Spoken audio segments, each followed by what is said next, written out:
On a desolate battlefield, countless warriors have fallen, and among them, a man lies defeated with a sword driven through his chest. Hordes of monsters of every kind advance without mercy, destroying everything in their path in an overwhelming assault on humanity. Behind massive walls, the survivors gather, wounded and exhausted, awaiting the inevitable as the sounds of war echo in the distance. A young man named Koya starts questioning an older man, but the man cuts him off and insists on being called Big Brother. The man introduces himself with a confident smile, revealing that he is Kishiro, an F-rank hunter, the lowest rank of all. Koli Hidaka, who has yet to awaken his powers, asks whether it is right for a hunter to hit a civilian like him. The young man looks down on him, saying Tem is a talentless F-rank hunter who has had no abilities for 20 years and knows nothing about being a real hunter. To Kyoya, a true hero is someone like Keikaru Amamiya, the SSS rank hunter considered the strongest of them all. The story explains that 20 years ago, monsters began emerging from portals that suddenly appeared, starting the war. To fight this threat, the system chose people to receive special powers, turning them into what became known as hunters.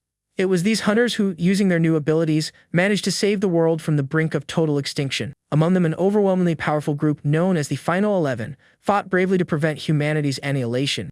However, the monsters also had an absolute force known as demons, whose power far surpassed that of the Final 11. And so, cornered by the demons' assault, humanity was forced to retreat to its final line of defense. During an emergency meeting, it is revealed that 6 of the Final 11 have already fallen, leaving only 5 to face the demon army. Even in such a desperate situation, Keikaru Amamiya says they still have a chance. A female hunter reveals humanity's hope, an item capable of reversing the entire situation and giving them another chance. She holds a mysterious glowing hourglass, an artifact that appears to have the power to control time. The artifact releases an intense wave of light, activating its unique power and creating one final chance for humanity. Amamiya explains that it is a unique item called Return Point, which creates a portal that goes back 20 years into the past.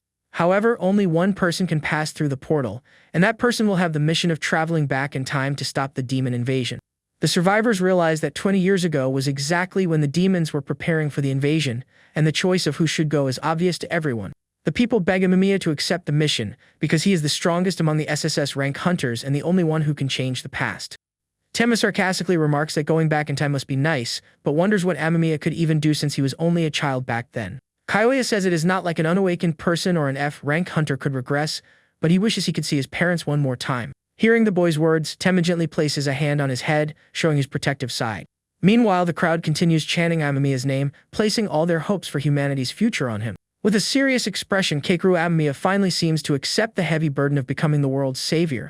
One of his companions encourages him, saying he is the only one who can go back, defeat the demons, and save the world. Amamiya understands the importance of his mission and vows to secure humanity's future no matter the cost. However, at the exact moment he makes his decision, one of his companions desperately screams for him to dodge. A massive dark attack descends from the sky, falling directly toward the place where humanity's last heroes are gathered. Without hesitation, the female hunter thrusts her hands forward and conjures an energy barrier to protect everyone. The attack crashes violently into the barrier, causing a massive explosion that shakes the entire structure around them. Despite her efforts, the energy barrier completely shatters under the overwhelming power of the enemy attack. The woman is stunned, unable to believe her protective barrier was destroyed so easily. The attack tears through the remains of the barrier and continues its destructive path toward the ground where the survivors are gathered. Amid the chaos, Kyoya sees the attack about to hit Tenma and shouts the nickname he usually calls him. Without wasting a second, Tenma grabs the young man and pushes him away from the approaching danger. Tenma manages to throw Kaya to safety, but ends up directly in the path of the devastating attack. Kyoya screams in despair when he sees Tenma's expression, as Tenma seems to smile defiantly while facing his impending end. The powerful attack hits Tenma head-on, causing a huge explosion that destroys everything around him. Severely wounded, Tenma falls to the ground, unable to move, while Koya's voice echoes in the distance.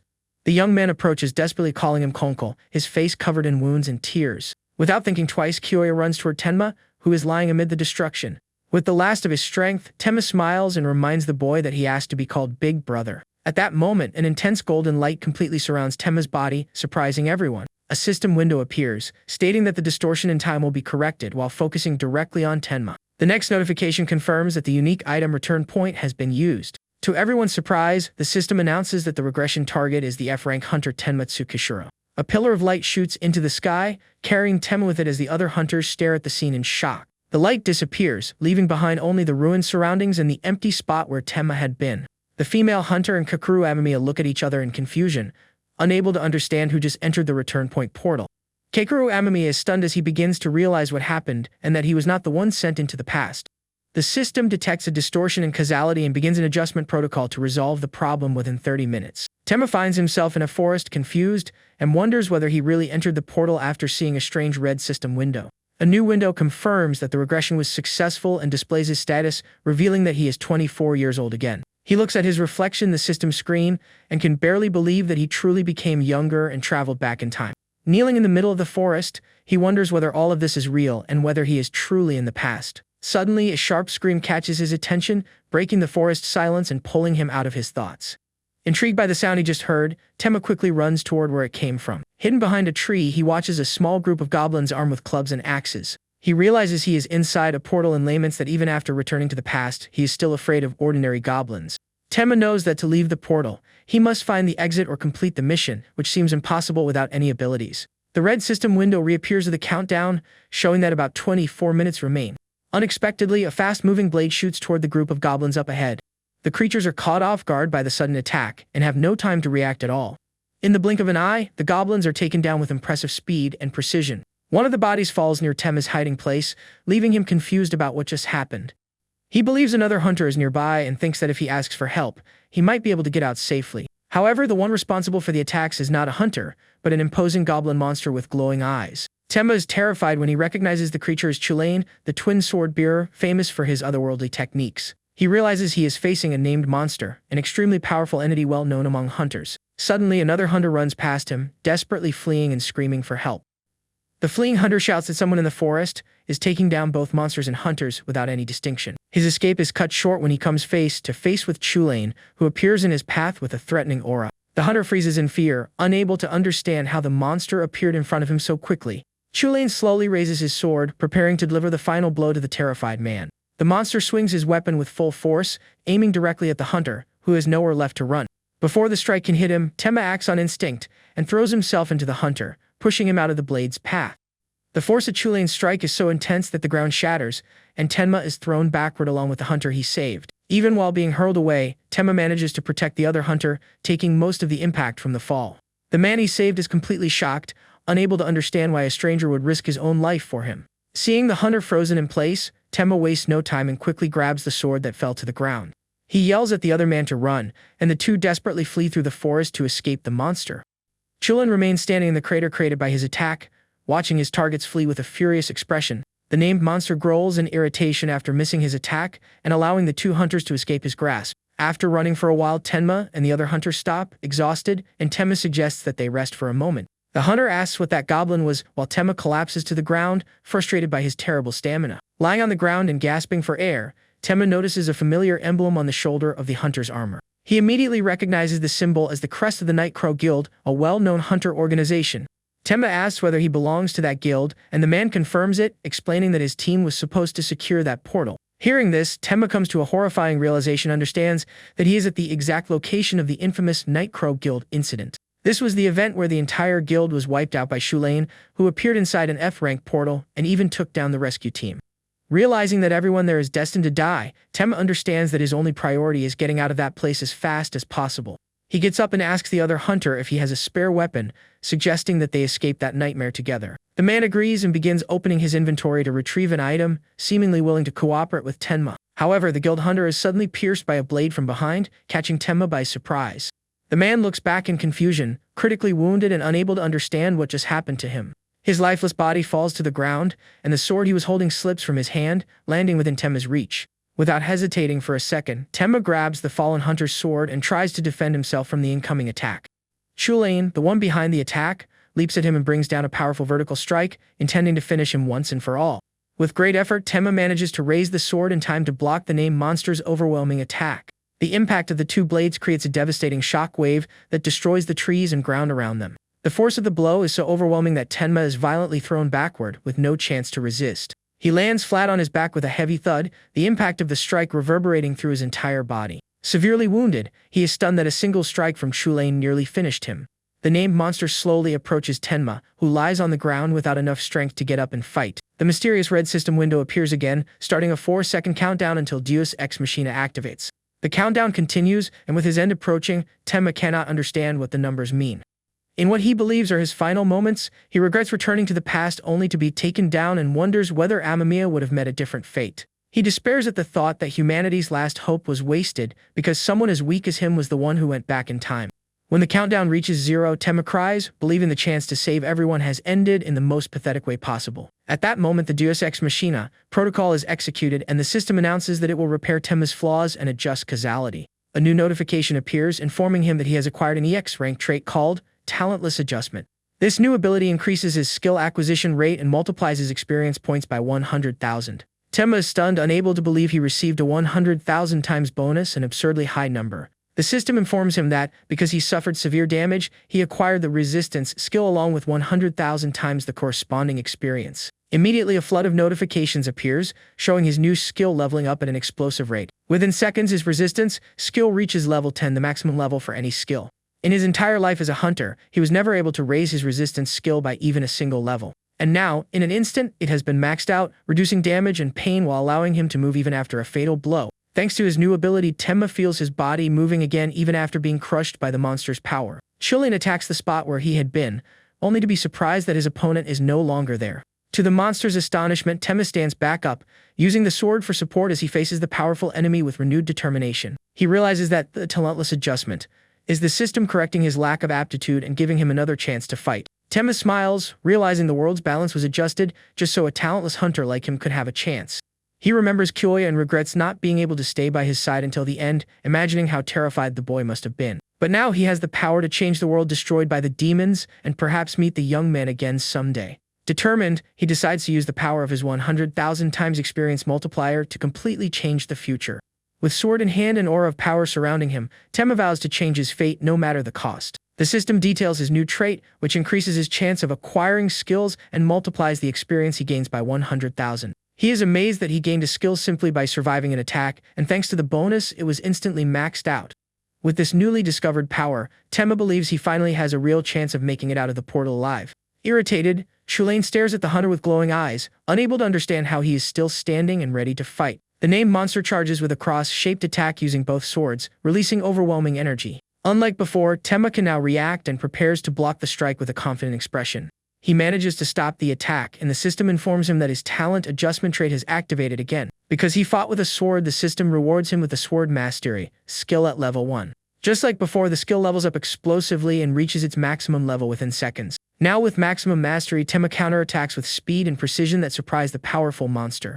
He manages to evade Chulane's powerful blade and positions himself for another direct clash. The monster is confused, unable to understand how the opponent who was weak moments ago suddenly became so strong. Tenma looks at the sword's blade and is shocked to see that his sword mastery skill has also been maxed out. He reflects that normally someone would need to be born talented or trained for years, but his new trait completely changes the rules. Just having the skill at maximum level changes even the feeling of holding the sword, making it feel like an extension of his body. Chulane charges again, but this time Tenma can predict his movement much more easily. The monster leaps into the air and brings down a full-force descending strike, creating an aura of pure destruction. Tenma manages to block the attack, but the difference in raw strength between them is still enormous. The impact of the collision sends both of them flying backward, creating a massive clearing in the surrounding forest. With resistance and sword mastery active, Tenma manages to endure the strike without being annihilated. Even so, the pain makes him scream, proving that despite his new abilities, the fight is far from easy. Gathering his strength, he uses his technique to repel Chulane's attack and force him back for a moment. Even though he defended himself, the blow still pushes him far away, showing the named monster's clear physical superiority. Chulane seems to be enjoying the fight and even picks up one of his severed fingers, showing that he still is not fighting seriously. Tenma realizes the overwhelming gap in power and understands that simply defending will not be enough to win. The monster begins spinning his swords at high speed, preparing an area attack that looks impossible to dodge. Tenma uses his sword mastery to block the barrage of strikes, but he knows he cannot keep this up forever. He realizes the clash has become a battle of endurance, and that he needs to focus on reading Chulane's next move. By intensely focusing on his opponent, he acquires the Perception skill at level 1, opening a new path to victory. Thanks to the experience bonus, his new Perception skill also levels up instantly, passing through every stage. In the blink of an eye, the system informs him that Perception has reached its maximum level. Faced with another attack from Chulane, Tenma prepares himself, sensing a drastic change in how he sees the battlefield. A blue aura surrounds the hunter, and his view of the world expands, allowing him to process information in a superhuman way. Tenma is surprised by the sudden change in his field of vision, perceiving the world in a completely new way. With his enhanced perception, he can now see everything around him, including the exact trajectory of the monster's attack. For For the first time, he can anticipate the strike of a powerful enemy and moves to dodge with newfound confidence. Using his new ability, he evades Chilean's attack with flawless precision, leaving the monster surprised. The named monster strike hits the ground, opening a massive fissure where Tenma had been only a second earlier. He marvels at the power of perception, able to sense every leaf and plant around him with incredible clarity. Tenma realizes this is a high-level ability, something only the strongest hunters in the world possessed.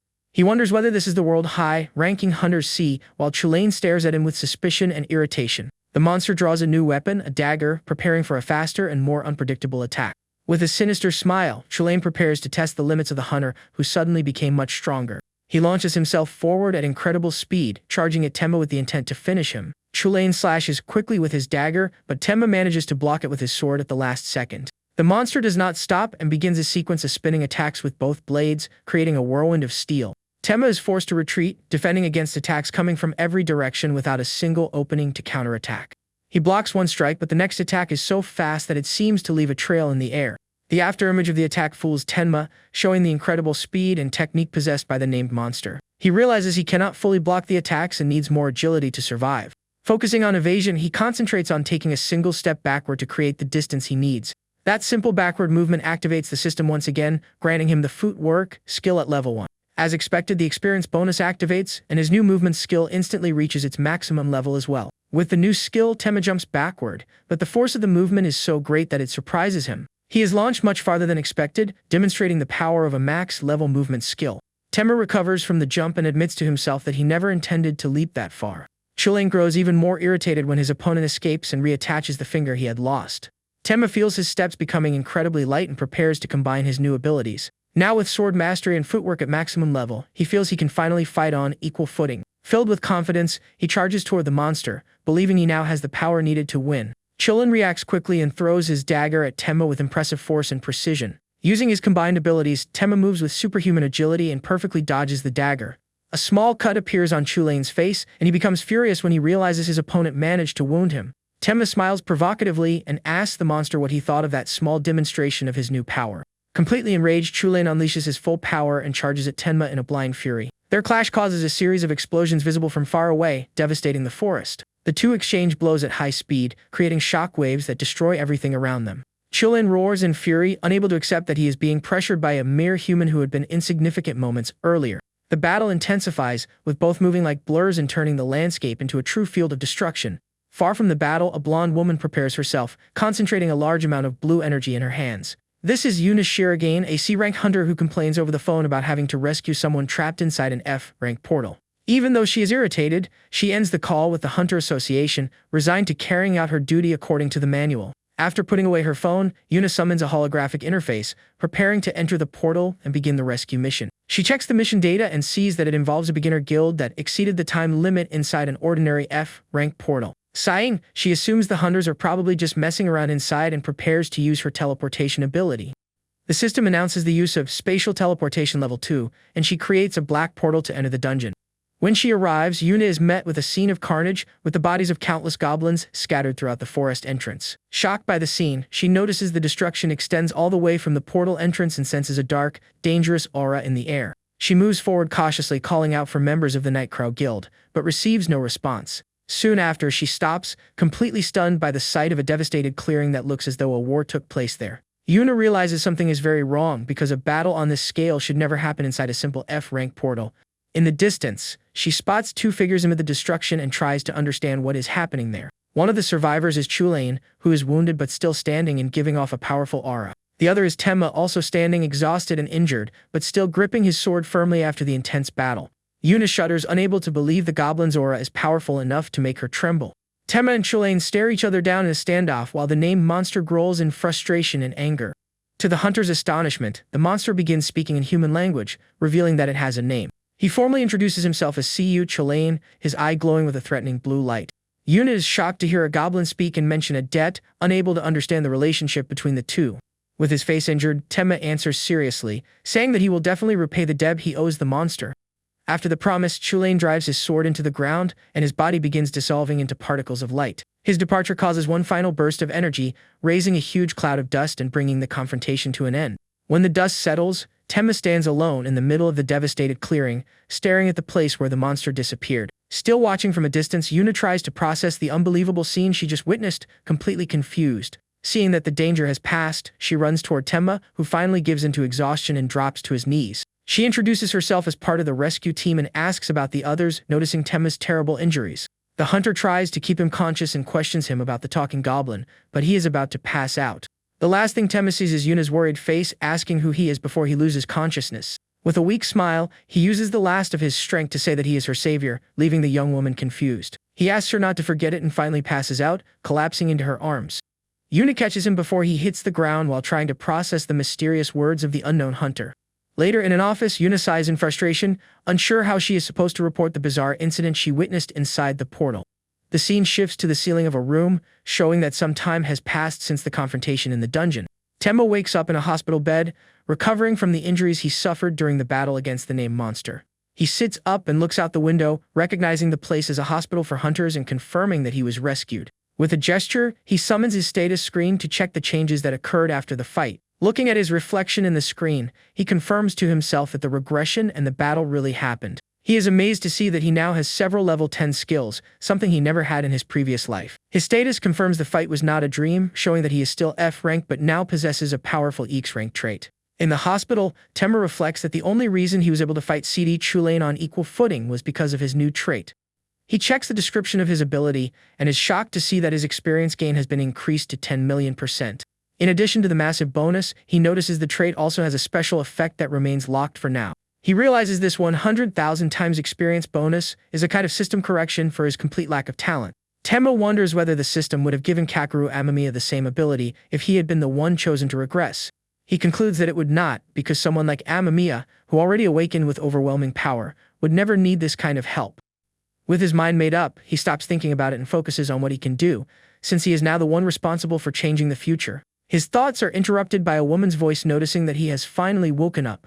Hunter Yuna Sherigan enters the room, commenting that she heard he would need at least another week to wake up. Tenma is confused by his fast recovery because he remembers not having any healing abilities. A system window appears, revealing that he has the natural recovery skill at level 10, enhancing his healing to a supernatural degree. While he realizes he gained a new skill, Yuna scolds him for ignoring her even though she was the one who saved him. Still somewhat confused, Tenma asks who she is, irritating the hunter because he does not remember her. She introduces herself as Yuna Shirogane, a C-rank hunter from the association, and says she rescued him during the fight with the goblins. He finally remembers her and realizes CDO Shulin fled shortly after the hunter appeared inside the portal. Tenma recalls that in the original timeline, this same association investigation team was brutally wiped out by the monster. He corrects her, saying that he was actually the one who saved her life, and Yuna reluctantly admits that he has a point. Yuna tells him that a survivor from the Night Crow Guild gave testimony about C.A. Chulane's absurd strength.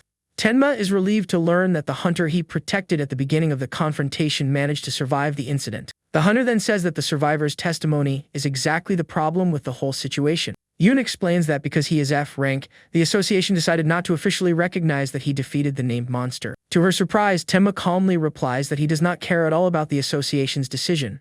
She becomes indignant and questions him, saying this was his chance to become famous overnight.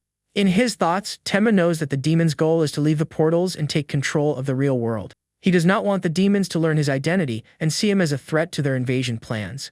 Not wanting to drag out the conversation, he says he is leaving, but Yuna stops him and says he still has not explained one thing. She presses him to explain why he, a solo hunter, entered the Nightcrow Guild's portal.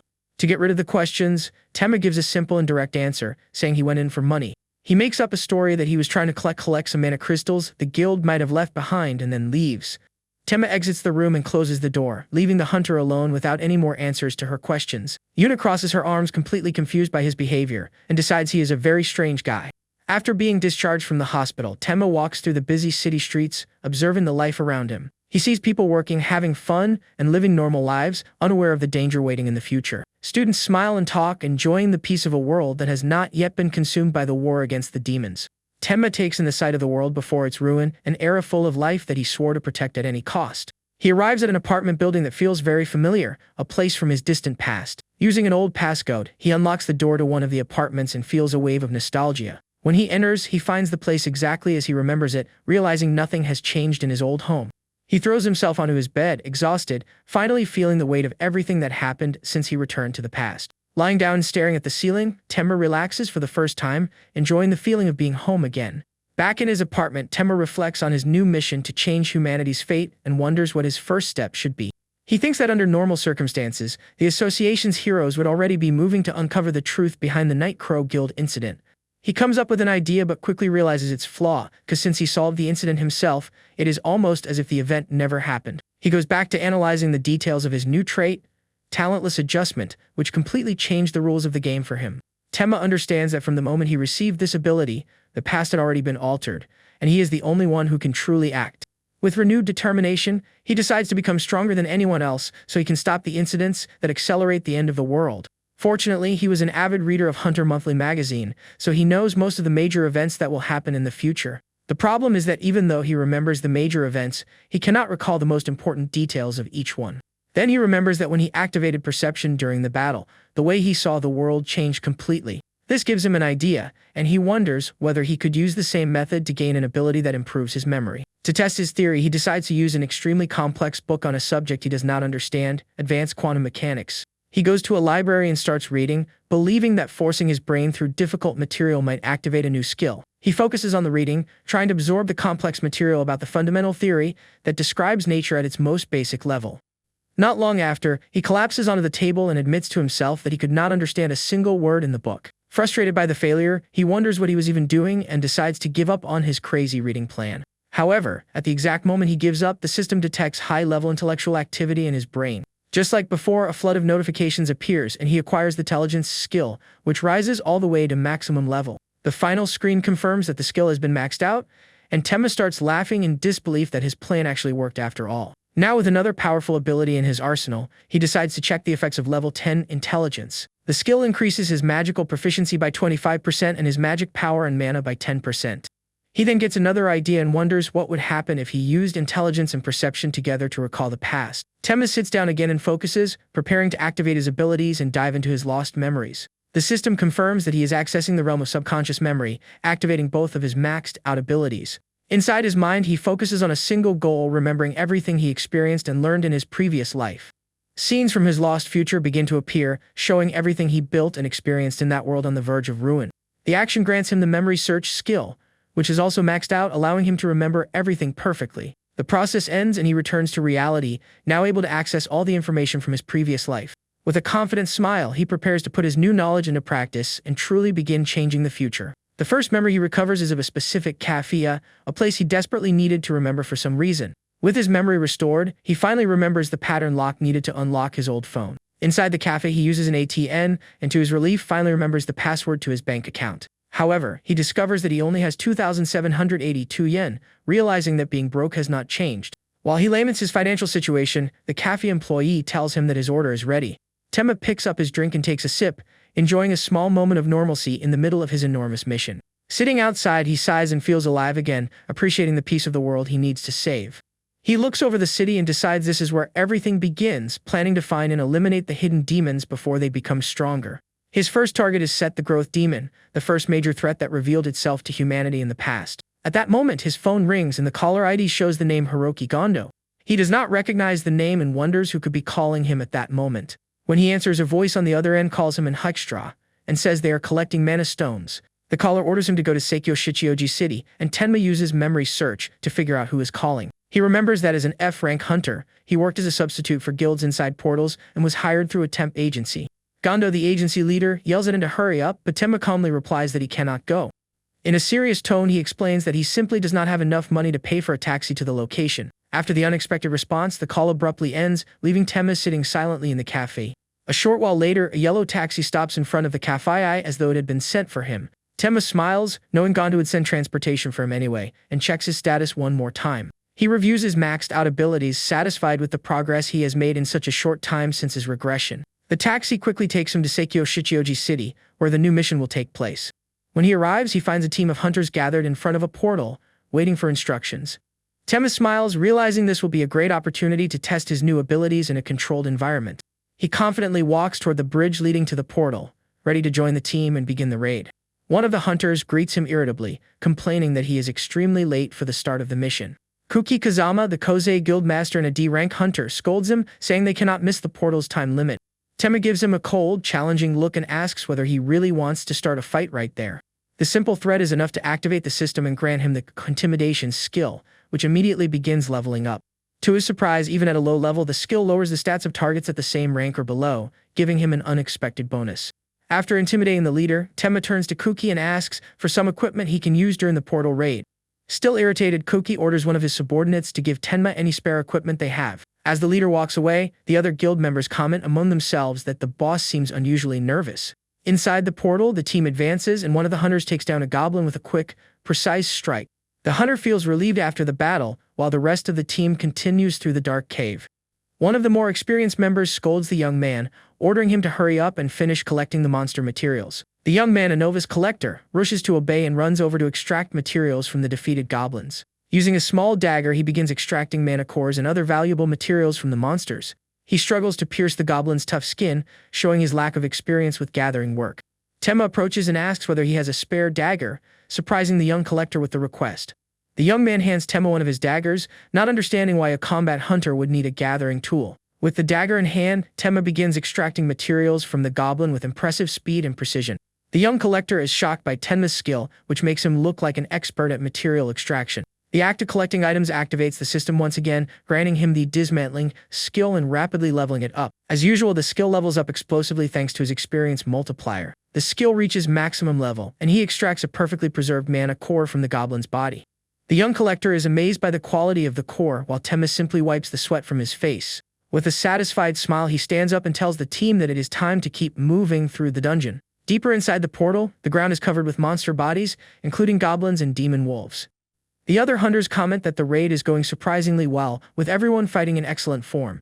One of them, however, tells the young collector to focus only on his gathering work and stop getting distracted. While the others talk, Tenma and the young man continue extracting materials from the defeated monsters.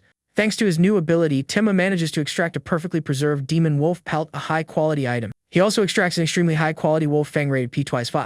Seeing that the work is finished, one of the hunters tells them it is time to continue moving through the dungeon. The young collector reflects that the raid seems so smooth because he used to be the one slowing everyone down. Impressed, the young man asks Tsukishiro how he can become as fast and precise as him. Before Tenma can answer, the two come across a lone goblin blocking their path.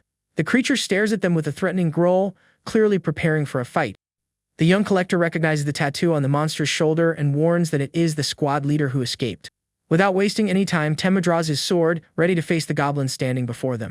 He stares at the enemy with determination, thinking that this is exactly the kind of event he was waiting for. The young man, on the other hand, panics and yells for Tenma to be careful around the monster. He remembers how he used to insult Tenma, calling him a useless F-rank hunter who could not even kill a goblin.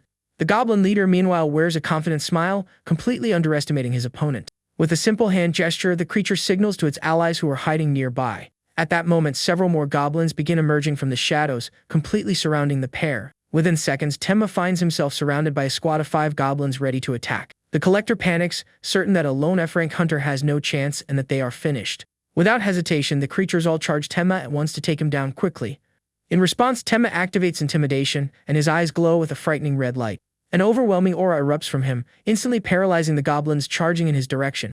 The system notifies him that intimidation has reached level 4, and one of the monsters drops its weapon out of pure fear. Immediately afterward, the skill reaches level 5, causing another goblin to collapse helplessly to the ground. The ability continues leveling up at an absurd rate, reaching levels 6 and 7 within seconds. With that, all the lower-ranking goblins are neutralized and collapse to the ground, unable to move. The squad leader is completely shocked to see his subordinates defeated so easily. Tenma smiles, thinking about just how incredible and powerful his new intimidation skill is. He then turns his head to the side after remembering that he is not alone in the corridor. The young collector is completely passed out from fear, looking as though his soul is leaving his body. Relieved, Tenma realizes that with his companion unconscious, he does not have to worry about any witnesses. He activates level 10 agility and prepares to finish the goblin leader once and for all. Using his enhanced speed, the young man unleashes a series of fast, precise attacks against the monster. As he attacks, he decides this is the perfect opportunity to conduct a small experiment. His strikes continue without stopping, hitting the creature from every angle with impressive force. Despite being severely wounded, the goblin leader surprisingly manages to remain standing. Tenma realizes that simply fighting did not grant him a new ability, because gaining one still requires genuine effort. He laments that his trait makes learning the basics easier, but does not change the fact that he has no talent. Frustrated by this realization, he prepares to end the confrontation once and for all. With a fast, precise movement, Tenma charges forward and delivers one final decisive strike against the creature. The goblin leader can no longer withstand the attack and falls to the ground, completely defeated. At that moment, a notification appears, informing him that the effect of his special trait has activated. The experience he gained is multiplied by 100,000, causing him to level up explosively. Suddenly, a notification announces that he has reached level 20, leaving Tenma completely confused. He finds it strange that he jumped straight to level 20 and became locked there, since technically he did not defeat the final boss. The system explains that while his level is locked, he can only progress again after completing his awakening mission. These missions occur every 20 levels, and until they are completed, the hunter receives points instead of experience. Those points can then be used to buy various items directly from the system shop. As he studies the screen, the panel releases a small burst of energy into his hand. Tenma wonders when his awakening mission will appear and decides to wait before spending his points.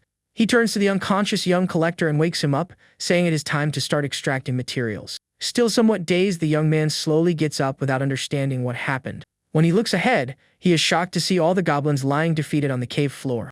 Panicking, he asks what happened to the goblin captain and all the other monsters that surrounded them. Tenma lies, saying someone else must have defeated them, and rushes the young man to start the gathering work. Without asking any more questions, the two begin the tedious process of extracting materials from the monster bodies. While the collector works with complete focus, Tenma watches him from a distance, keeping the secret of his power to himself.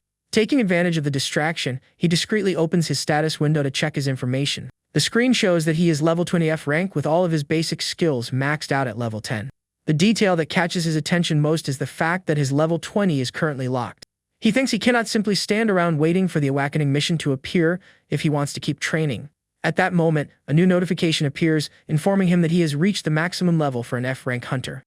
Another screen appears right afterward, warning that the difficulty of his awakening mission will be increased. Kneeling down, Tenma becomes intrigued as he tries to understand exactly what an increase in mission difficulty means.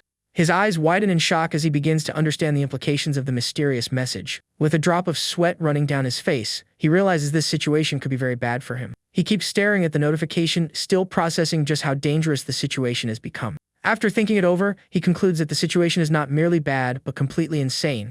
In the background, the young collector continues working, completely unaware of Tenma's existential crisis. Tenma, however, gives the notification a sinister smile, seeming excited by the challenge ahead. The mission reveals an incredible reward evolution of his trait, an experience multiplier, and removal of the skill level cap. He realizes this is not an ordinary awakening mission, but a chance to break through his own limits. The rewards are absurd, including an increased maximum skill level, and even an evolution of the system shop. With a confident smile, Tenma thinks about the huge increase in power he will gain after being promoted to D rank. The mission objective is revealed. He must subjugate a specific demon that will appear in 3 days. His target is the Growth Demon, the creature that became a commander of the Demon Legion in his previous life. While analyzing the mission, he notices a separate small blue window that he had not seen before. The collector calls out to him, pulling him from his thoughts, and Tenma replies that he is coming over now. Before standing up, he reads the small window, which grants him a rare weapon box as a bonus item. Surprised by the unexpected gift, he decides to open the box and see which rare, grade weapon he received. When he touches the box, an intense light bursts out and completely surrounds Tenma's body. The light slowly takes the shape of a sword, which materializes in his hands. A final notification confirms that he acquired the special rare grade sword called Soul Eater. After finishing the material collection, the group of hunters finally leaves the dungeon portal. The young collector cheerfully says goodbye to a man he calls the guild master, thanking him for the work.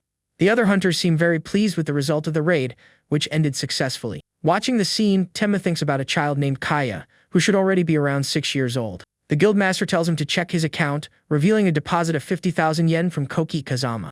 Tenma is confused because his payment of 35,000 yen was supposed to come from an agency. Koki explains that he paid the agency separately and gave Tenma a bonus to thank him for his help. Satisfied with the payment, the other hunters say goodbye to Tenma and go on their way. Tenma reflects that even though the world is cruel, people begin to respect him as he becomes stronger. Suddenly, his stomach growls loudly, reminding him how hungry he is after the day of work. Now that he has a little money, he decides it is time to find somewhere to eat. When he checks his phone, he sees a notification from Hiroki Gondo, who deposited only 4,500 yen. Tenma becomes furious when he realizes Gondo deducted most of the money, probably for himself. Later that night, he arrives at a large supermarket to buy some supplies. Inside, he picks up a head of broccoli and takes a deep breath, enjoying the smell of fresh food. He remembers that before the apocalypse, having access to fresh vegetables was an unimaginable luxury. While distracted by his memories, he notices that someone has approached and is standing beside him. A woman calls him by name, and he recognizes her as Shirogane from the Hunter Association. She questions him, asking whether the association sent him to watch her, but he says he is only shopping. He explains that he was just smelling the broccoli, which makes Shuriken think he is extremely strange. Tenma, however, feels that her face is familiar, as if he knew her in his previous life. To confirm his suspicion, he activates level 10 memory search. His memory shows the girl standing in front of him, followed by the image of a powerful archer from the future. With the information confirmed, he directly asks whether she has an older sister named Yuki Shuriken. Shocked, Shuriken asks how he knows about her sister, while Tenma thinks it would be impossible not to know. He remembers Yuki Shuriken, the infinite archer, one of the 11 strongest hunters in humanity. In the previous timeline, she was known as the Goblin Hunter after her younger sister was killed by them. Tenma realizes that because he saved her that day, she never followed that tragic path in this new reality. To throw her off, he simply says he knows about her sister because she is very beautiful. He adds that Shuriken looks a lot like her, leaving her completely flustered and embarrassed. Changing the subject, Tenma reveals that he may need her help to fight the growth demon. Without beating around the bush, he asks for her phone number so they can contact each other about the mission. She hesitates, saying she does not mind, but that there is a proper way to do things. Tenma then reminds her that she owes him a favor because he saved her life, irritating her. Before she can protest, he takes the phone from her hand so she can add her contact information. Radiating pure anger, she quickly enters her number into his phone just to get the situation over with. With the number saved, Tenma quickly moves away to avoid the hunter's wrath. Completely irritated, she shouts, asking what his problem is and why he keeps messing with her. The next day, Tenma gets off a bus in a specific part of the city and heads toward his destination. He admires his new sword, Soul Eater, noting that its attack power is 3 times stronger than his old weapon. He examines the information on his new weapon, Soul Eater, which has a super rare rank and 30 points of attack power. Despite having such a powerful sword, he knows that alone will not be enough to defeat the growth demon. He reflects that if someone wants to learn how to cook, they seek out a chef, so learning swordsmanship should follow the same logic. Following that reasoning, he decides to find a true sword master and arrives in front of the Kirishima Kendo dojo. He approaches the dojo entrance and knocks on the door, asking permission to enter. When he notices the door is unlocked, Tenma decides to go inside and look for the dojo master. He knows that to defeat the demon race, he desperately needs a main ability capable of dealing massive damage. The swordsman who lives there is a legend, known for having the power to split mountains with a single strike.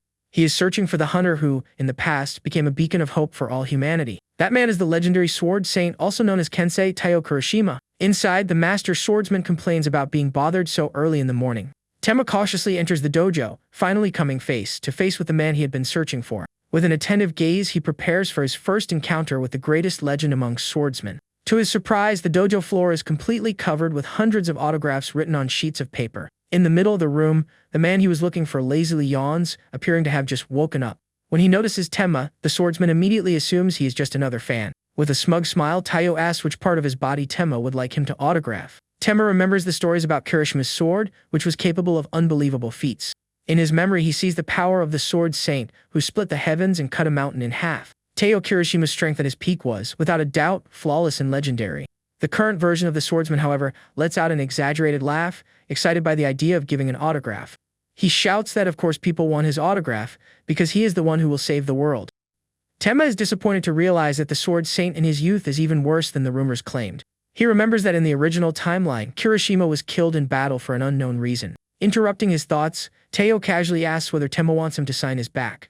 Tenma thinks that the arrogant young man in front of him is the same hero from the past, then asks for his guidance. Kirishima is surprised and shouts, asking why Tenma did not say from the beginning that he wanted to become his disciple. Not knowing how to respond, Tenma simply sits down and waits amid the mess of autographs scattered across the floor.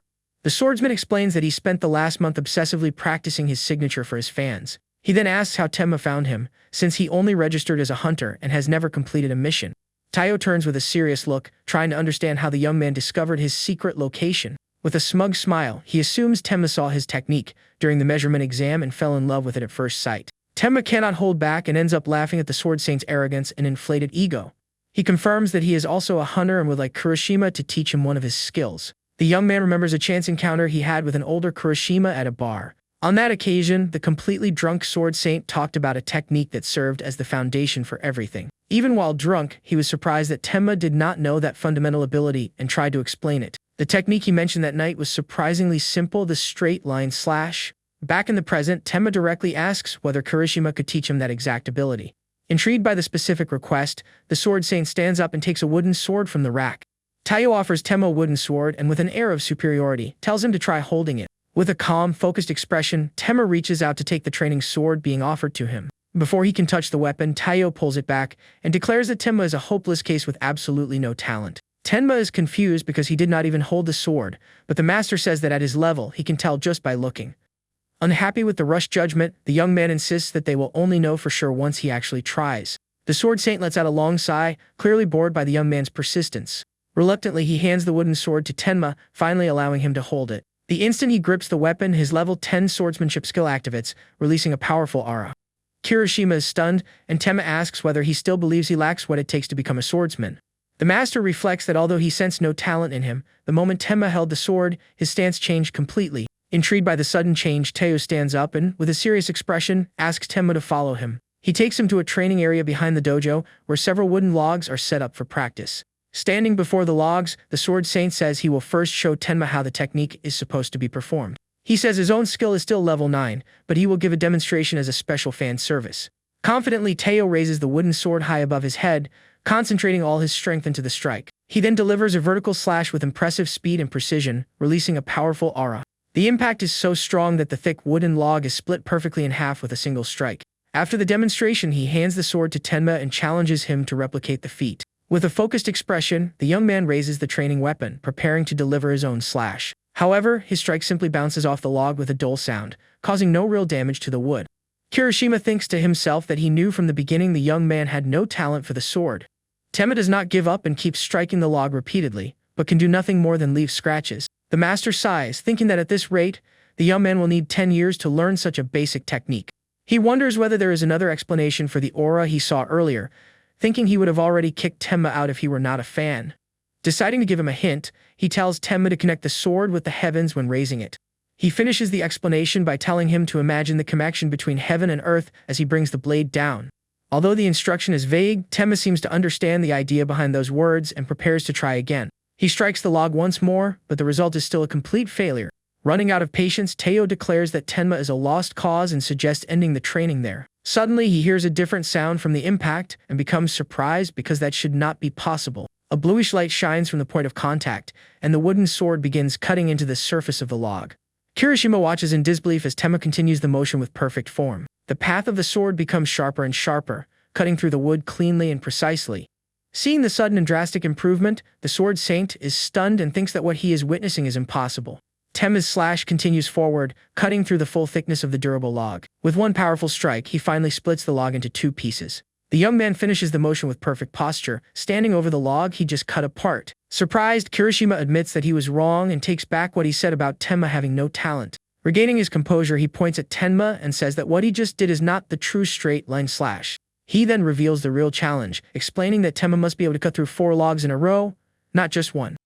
Taiyo doubts he can do it but allows Tenma to attempt the challenge, and the young man prepares to accept it. The calm determination in Tenma's response leaves the sword saint completely confused and surprised. Standing before a row of 4 logs, Tenma positions himself with the wooden sword, ready to begin the test. Following his master's instructions, Tenma raises the training sword, symbolically connecting it with the heavens. Watching the young man's stance, Taiyo notices something extraordinary and thinks that what he is seeing cannot be real. With one fluid movement, Tenma brings the sword down, releasing an aura of power that slices through the air in front of him.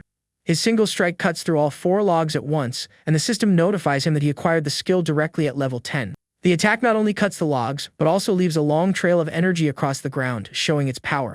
Completely shocked by what he just witnessed, the sword saint falls to the ground as his legs give out. Taiyo cannot understand how it was possible, while Tenma shows a faint smile of satisfaction with the result. Later, as the sun sets over the city, the scene shifts to a modern apartment. Shirogane, the association employee, uses her teleportation ability to arrive home with her groceries. Inside, her older sister scolds her for using such a powerful ability so carelessly. SSS rank hunter Yuki Shirogane warns her that she might not have enough power left when she truly needs it. Yuki then notices that her sister's face is completely red and asks what is wrong with her. Shirogane tries to brush it off, but her sister keeps pressing, commenting that she is acting very strangely. She insists that nothing special happened and, changing the subject, takes off her glasses to clean them. With her face still flushed, she gathers her courage and asks her sister whether she knows a man named Tematsukashiro. She repeats the question, clearly curious to know whether her famous sister has ever heard of him. After thinking for a moment, Yuki says no and that she has never heard that name before. Shirogane hides her relief and her suspicious sister asks whether she ate something strange to be acting this way. Later, back in her room, Shirogane sits on the bed and continues thinking while looking at her phone. She remembers the encounter at the supermarket and concludes that Tenma deliberately brought up her sister just to get her number. Even though she thinks he is a little strange, she admits to herself that Tenma Tsukishiro is not bad looking at all. Suddenly, her sister appears at the door and startles her by directly asking whether she met someone interesting. Caught off guard, Shirogane falls onto the bed and Yuki laughs, saying her sister is extremely easy to read. With a curious smile, she approaches and keeps asking, wanting to know who the mysterious guy is. Hiding her face in the pillow, Shirogane replies that he was only the person who helped her a few days ago. Still embarrassed, she says it was nothing serious and that he only asked for her phone number. Yuki gently pats her sister's head and says that if things work out, she should introduce him to her too. Changing the subject, Yuki says her guild will be raiding a large-scale portal and that she will be away for a few days. Yuki then warns her sister not to get involved in any dangerous work with the association. After giving the warning, the SSS rank hunter turns around and leaves the room, leaving her sister alone. Alone again, Shirogane picks up her phone and opens the contact she saved earlier at the supermarket. She stares at his name, Tenma Tsukishiro, saved in her contacts. Back at the dojo, the trail of destruction left by Tenma's slash extends far beyond the training logs. Several system windows confirm that he learned the rare skill, single flash slash, which is already at maximum level. Satisfied, he thinks it was difficult to get the hang of it, but his special trait accelerated the learning process to an absurd degree. He turns around and thanks the master, but Kurashima, still on the ground, asks him to perform the feat one more time.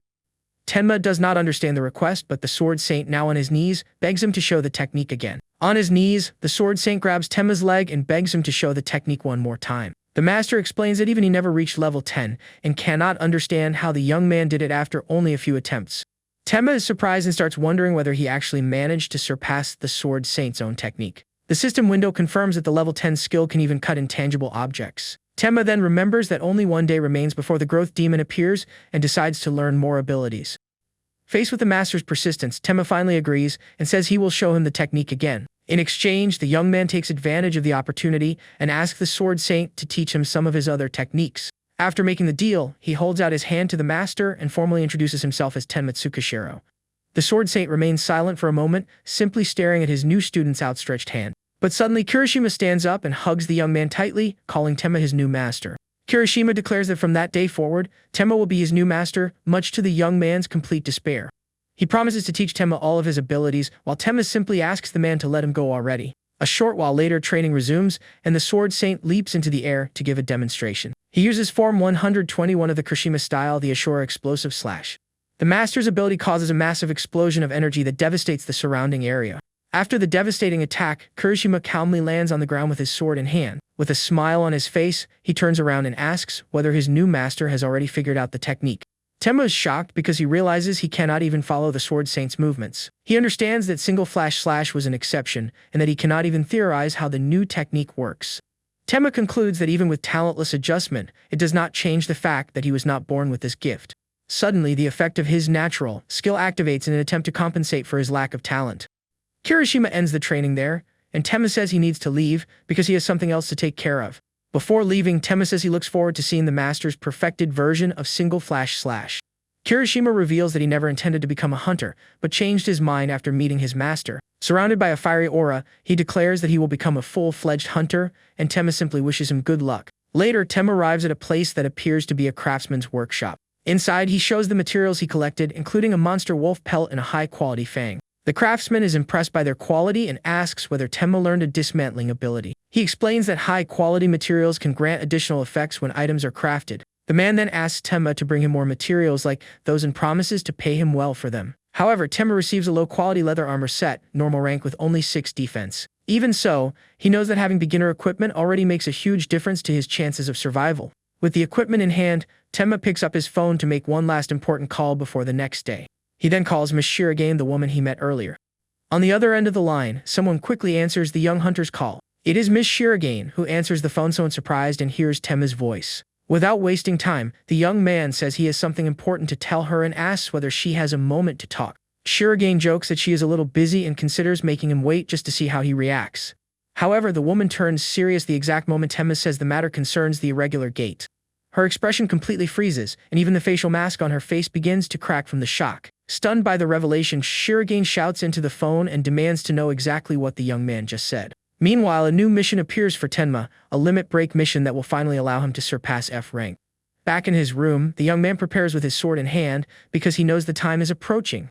He is completely focused on his only objective at the moment, eliminating the demon that is about to appear. The next day, Tenma meets Shirogane at the gate and apologizes for being a little late. The woman is still suspicious and asks whether the information he gave her is truly reliable. She explains that today they will accompany the Roman Guild into a D-rank portal that has become irregular. Before they go, Shirogane says there is one more important thing she needs to tell the young hunter. But suddenly, the woman starts running in a hurry and tells Tenma to follow her quickly. Caught off guard, Tenma has no idea what is happening and simply asks her to wait a second. At the location, two hunters from the Roman Guild are waiting, Hunter Mayumi Saki and Hunter Taiga Sejima. Shirogane introduces herself as Yuna from the Hunter Association, and the other girl introduces herself as Mei. She asks who Tenma is, and Yuna explains that he is there to provide support in case anything unusual happens. The leader Taiga introduces himself as the guild master and immediately warns them not to interfere with the operation. Arrogantly, he makes it clear that every monster inside belongs to the guild and tells them to stay out of the hunt. Tenma simply agrees, realizing the man barely even acknowledges his presence there. He then remembers that in the original timeline, everyone in that guild ended up being killed by the demon. The guildmaster gives Tenma an intimidating look and asks whether he has something to say. The young man is caught off guard by the direct confrontation and quickly says he has nothing to say. Satisfied with the answer, the man tells Tenma to stay quiet and simply follow the group without getting in the way. Yuna whispers to Tenma that this is why she cannot stand guilds, because they see the association as an enemy. Soon after, the Roman guild group gets ready and begins entering the D-rank portal. Before entering, Yuna says she will take a moment to measure the portal's energy. She concentrates and studies the purple energy coming from the portal, searching for any abnormalities. After analyzing it for a few moments, Yuna seems to reach a conclusion about the condition of the area. She says there does not appear to be anything unusual, but Tenma asks whether she is sure. With a confident smile, the young man simply replies that she will discover the truth soon enough. Yuna finds the young man interesting and decides to trust him, even if she later discovers that he deceived her. The two finally enter the portal and find a beautiful nighttime forest on the other side. Yuna is impressed by the beauty of the place, which looks like something out of a fairy tale. But Tenma knows that somewhere in that forest, the dungeon boss is hiding. He is certain that a growth demon is inside, the target of his main mission. Meanwhile, the Roman guild group moves ahead, exploring the path through the forest. The guild master turns around and shouts for Tenma and Yuna not to fall too far behind the main group. He complains that it would be a real headache if something happened to members of the association. Yuna becomes irritated because she cannot believe a mere D-rank hunter is giving orders to a C-rank hunter. The other guild members simply laugh at the situation, feeling superior because they are in charge. Tenma watches and thinks that hunters who rise through the ranks quickly often develop this kind of arrogance. They believe their rise in power will continue forever, going from D rank to C rank and beyond. The young man knows they dream of reaching the top, but the people who actually reach rank are true and onlys. Suddenly, Tenma stops and warns that magical beasts are approaching from directly ahead. Without warning, a pack of white wolves aggressively charges toward the group. The guild master identifies them as silver wolves and realizes there are at least 3. One of the hunters immediately shouts for everyone to prepare for the battle that is about to begin. Hunter Mayumi Saki raises her staff and casts a shield spell to protect the team. A golden energy barrier forms around the group, ready to block the monster's attack. Meanwhile, another mage prepares a barrage of magical arrows for the counterattack. The guildmaster also prepares for combat, releasing a golden aura shaped like a wolf. The mage then gives the command and fires hundreds of energy projectiles toward the enemies. The arrows strike one of the silver wolves directly, causing several small explosions across its body. Hit head-on, the monster falls to the ground completely defeated after the powerful area attack. With the first enemy out of the way, the guild master leads the advance from the front line. The hunters surround the remaining creatures and begin attacking them relentlessly with their swords. Watching from a distance, Tenma admits that the guild is not bad and would easily clear the portal if this were a normal place. However, the guildmaster realizes something is wrong because the real problem is only just beginning. He understands the situation when he sees that the wolves are being influenced by the Growth demon. A dark aura surrounds the creatures, making them far more aggressive and powerful than before. Taiga becomes furious when he realizes how dangerous the situation has suddenly become. He shouts for everyone to retreat inside the shield because the wolves have now become a real threat. The guildmaster is shocked to see that they remain standing even after taking hits to their vital points. Surrounded by empowered enemies, the guildmaster begins to be completely overwhelmed. To help, the mage fires her magical arrows again in an attempt to hold back the monsters, but this time, the projectiles are blocked by a strange energy protecting the creatures.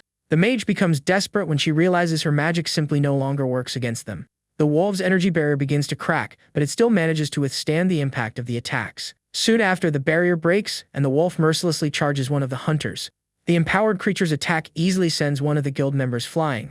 The situation spirals out of control, and the silver wolves begin defeating the hunters one by one. Even Mayumi Saki is hit and screams in pain as the monster's attack sends her flying.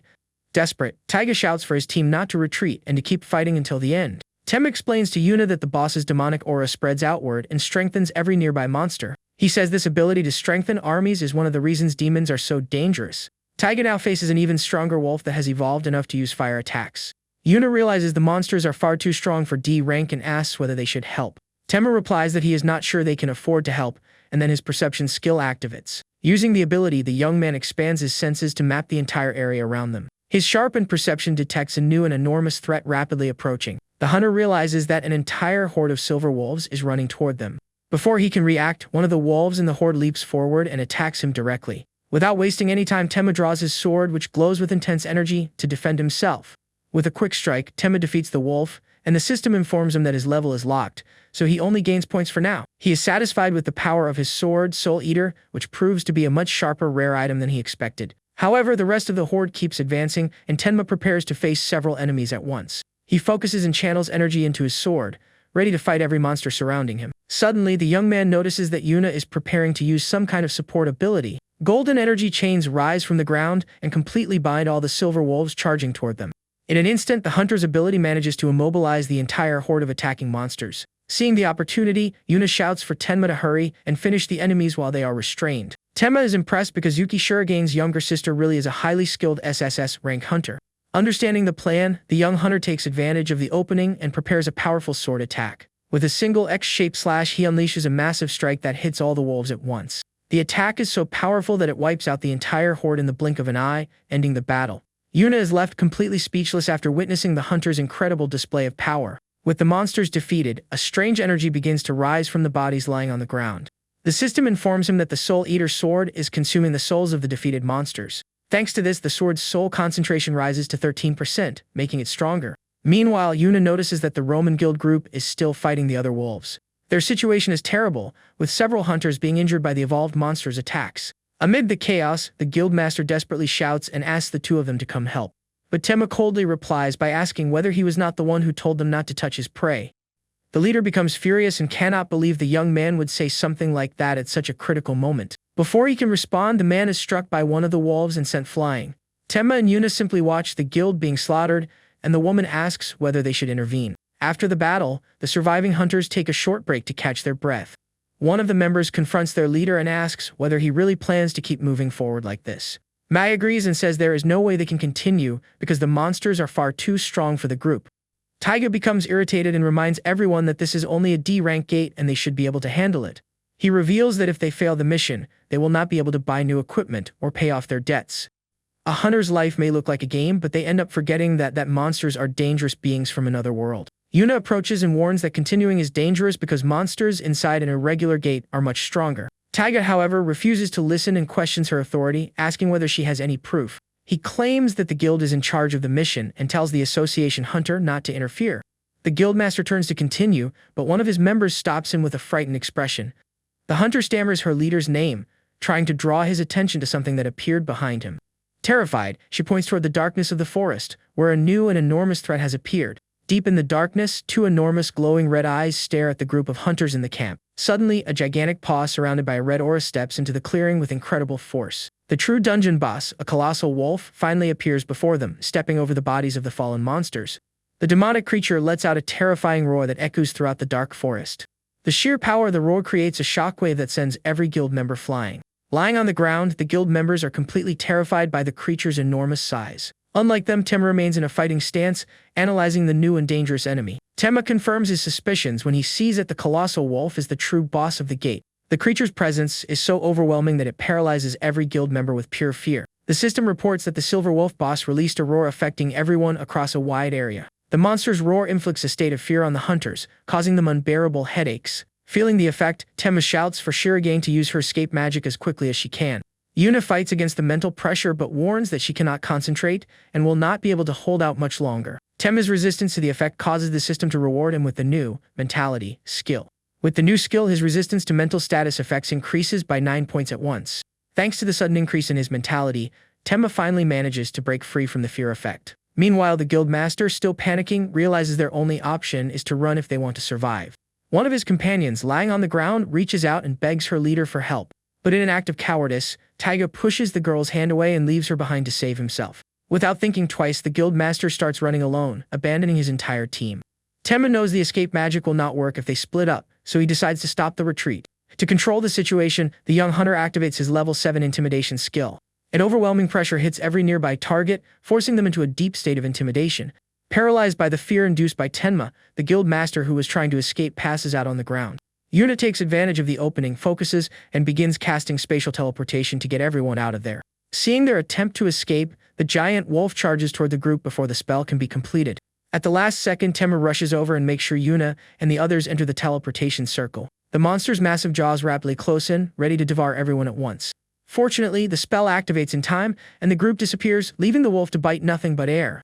They reappear in another part of the dungeon, all lying on the ground but alive and away from immediate danger. Relieved, Mai recovers and realizes they managed to survive the dungeon boss's attack. However, Yuna notices something is wrong, because the teleportation should have taken them to the gate's exit. She then turns to the group and gives them the bad news, informing them that the exit from that place is closed. Tenma explains that because it is an irregular gate, the exit will only appear after the boss is defeated. Tega panics and shouts, asking how they could possibly defeat such a powerful monster. Having no patience for the drama, Tenma approaches the guild master and hits him. The guild master does not understand why he was attacked, but Tenma is simply taking out his frustration. He remembers seeing that man die in the original timeline and realizes that he is changing fate. Tenma turns to the others and tells them not to worry, because he will defeat the boss by himself. Ignoring the useless hunters, the young man prepares to go back and face the monster on his own. Suddenly, one of the mages notices something strange and points toward the wolf's body they left behind. The boss's corpse begins to be consumed by a strange black mass emerging from inside it. A shadowy creature with sharp claws begins emerging from the defeated monster's body. Soon after, the demon's final form is revealed, an entity of pure darkness wielding an unholy sword. Tenma watches the scene and concludes that the demon had been possessing the silver wolf's body the entire time. With a determined look, Tenma faces the creature and understands that this is the true target he needs to defeat. He confirms that this is the true form of the growth demon he had been searching for.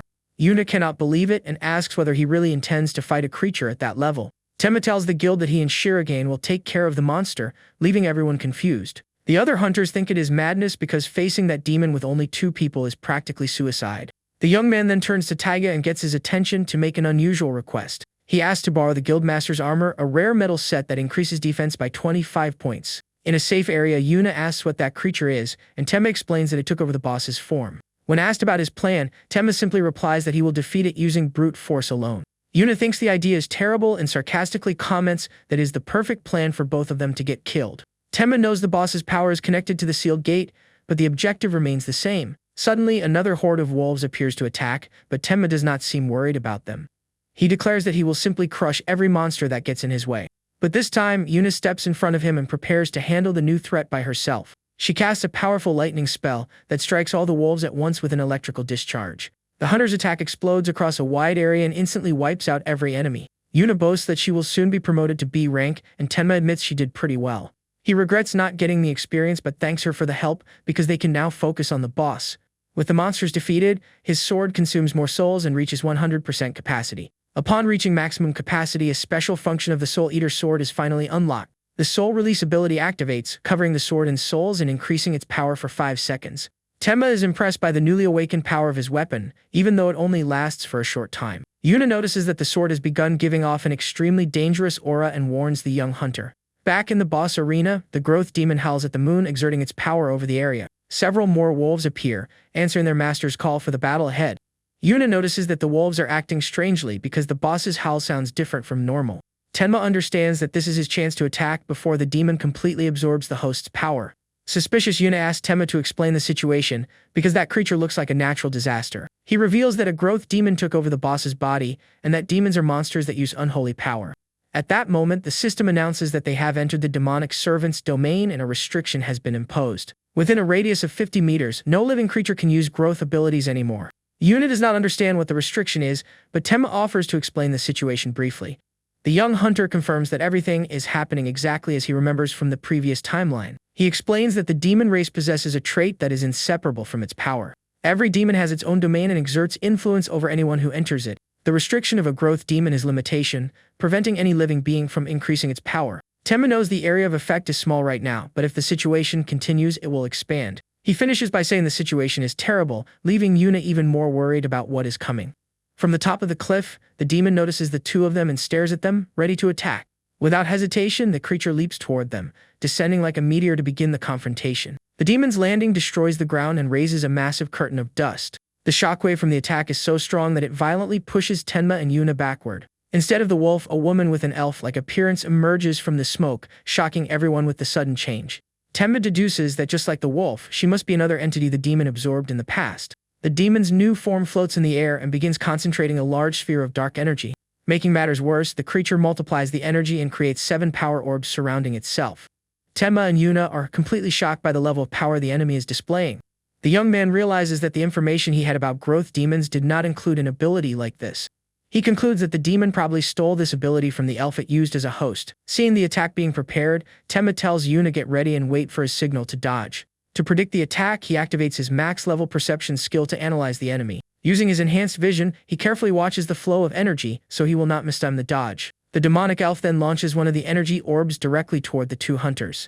Tenma tracks the projectile's path, which seems to follow every movement they make with precision. At the exact moment before impact, the young man finally shouts the signal for them to dodge. The dark energy projectiles converge and strike the spot where the 2 had been 1 second earlier.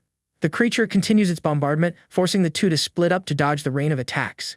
Tenma runs at high speed, narrowly avoiding the energy explosions surrounding him. To increase his speed, the system automatically activates his level 10 agility skill. Immediately afterward, footwork also activates to improve his movement. He still needs to use his taijutsu skill to keep dodging the attacks in succession. Even with all his abilities active, he can barely escape the demon's barrage of attacks. Gasping for breath, Tenma is stunned that he needs 4 active abilities just to dodge the attacks. He realizes that without the armor he borrowed, he would already be defeated, and he acknowledges the demon's strength. Determined, he decides that he needs to attack before the enemy prepares its next offensive. The demon looks slightly bored and begins preparing another energy orb to attack. Seeing an opening, Tenma charges forward at high speed to attempt a direct counterattack. However, the creature notices him and creates a much larger and more powerful sphere of energy to stop him. Desperate, the young man shouts for Yuna, asking for help with the critical situation. The hunter understands the message and summons dark energy chains that emerge from the ground. The chains strike the demon directly, binding its arms and interrupting the spell casting. With the enemy immobilized, Yuna shouts for Tenma to take the opportunity and attack with everything he has. Without wasting a second, the young hunter charges forward to unleash his most powerful strike. He prepares to use one of the techniques he learned, the famous Kirishima sword style. Tenma channels all his energy into the blade and unleashes the powerful straight-line slash. A massive beam of light tears across the battlefield and strikes both the demon and its orbs head-on. After the attack, Tenma lands on the ground confident that his decisive strike finally worked. He turns to look at the result but realizes the enemy's presence has not disappeared. To his surprise, the demon is still standing, now back in its giant wolf form. Even while gasping for breath, Tenma faces the enemy with a smile because the battle is far from over. Tenma realizes the demon changed into its wolf form only to minimize the damage from his attack. At the same time, the transformation gave the creature enough strength to break free from Yuna's chains. Seeing the enemy free and ready to attack again, Yuna shouts for Tenma to be extremely careful. The demon then uses the elf's magic and begins forming a sphere of dark energy inside its mouth. The creature fires the orb, which splits in midair and transforms into several homing projectiles. A true rain of dark energy falls over the battlefield, forcing the young hunter to retreat. The young man realizes the demon is using the wolf's physical strength and the elf's magic at the same time. One of the projectiles catches up to him and is about to explode against his back at full force. Tenma narrowly avoids the direct hit, but the explosion's shockwave still strikes him hard.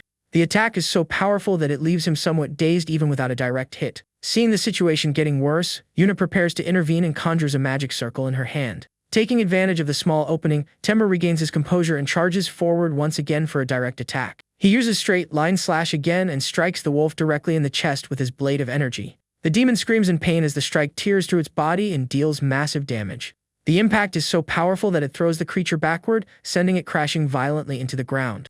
After using the technique twice in a row, Tenma lands exhausted, feeling the strain throughout his body. But he notices that the demon's energy orb has split into several projectiles now targeting him.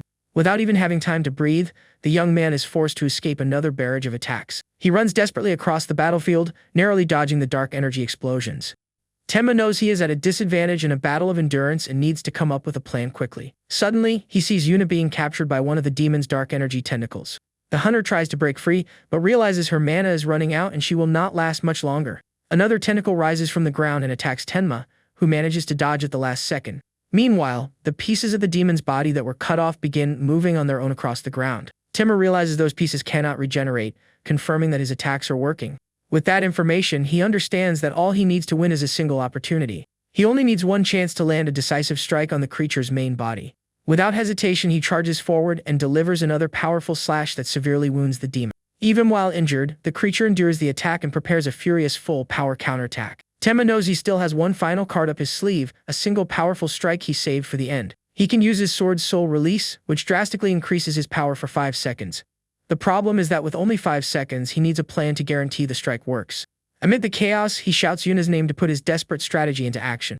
The hunter has no idea what he is doing when Tenma runs toward her instead of attacking the monster. Without giving her time to react, the young man lifts her up and throws her over his shoulders to carry her. He shouts the plan, asking her to teleport them above the demon's head. Yuna says she only has enough mana for one more teleport, and Tenma replies that it will be enough. But before she can activate the spell, one of the demon's energy tentacles strikes her. In pain from the attack, the hunter thinks Tenma's plan is the dumbest thing she has ever heard. Making matters worse, one of the energy orbs charges toward them, about to finish the pair. The demon's energy orb explodes against the ground, but at the last second something unexpected happens. Instead of the impact, a spatial distortion appears in the air as though space itself is breaking apart. A portal opens, and Tenma emerges from it, carrying Yuna safely through the teleportation. Even while falling, the hunter holds tightly onto the young man so they will not be separated. In midair, Tenma activates his sword's special ability, Soul Release. With the skill active, the system window warns that his range and power will increase significantly. An aura of blue energy surrounds Tenma as he prepares to unleash his most powerful attack. Combining Soul Release with his other technique, he uses a gigantic straight-line slash. The attack becomes so large that the system itself renames it Colossal Straight-Line Slash. The beam of pure energy surges forward and strikes the growth demon with devastating force. After the decisive blow, the system confirms that the demon has finally been defeated. The creature's body begins dissolving into pure dark energy before disappearing completely. Exhausted after the battle, Tenma and Yuna fall to the ground, finally relieved that they survived.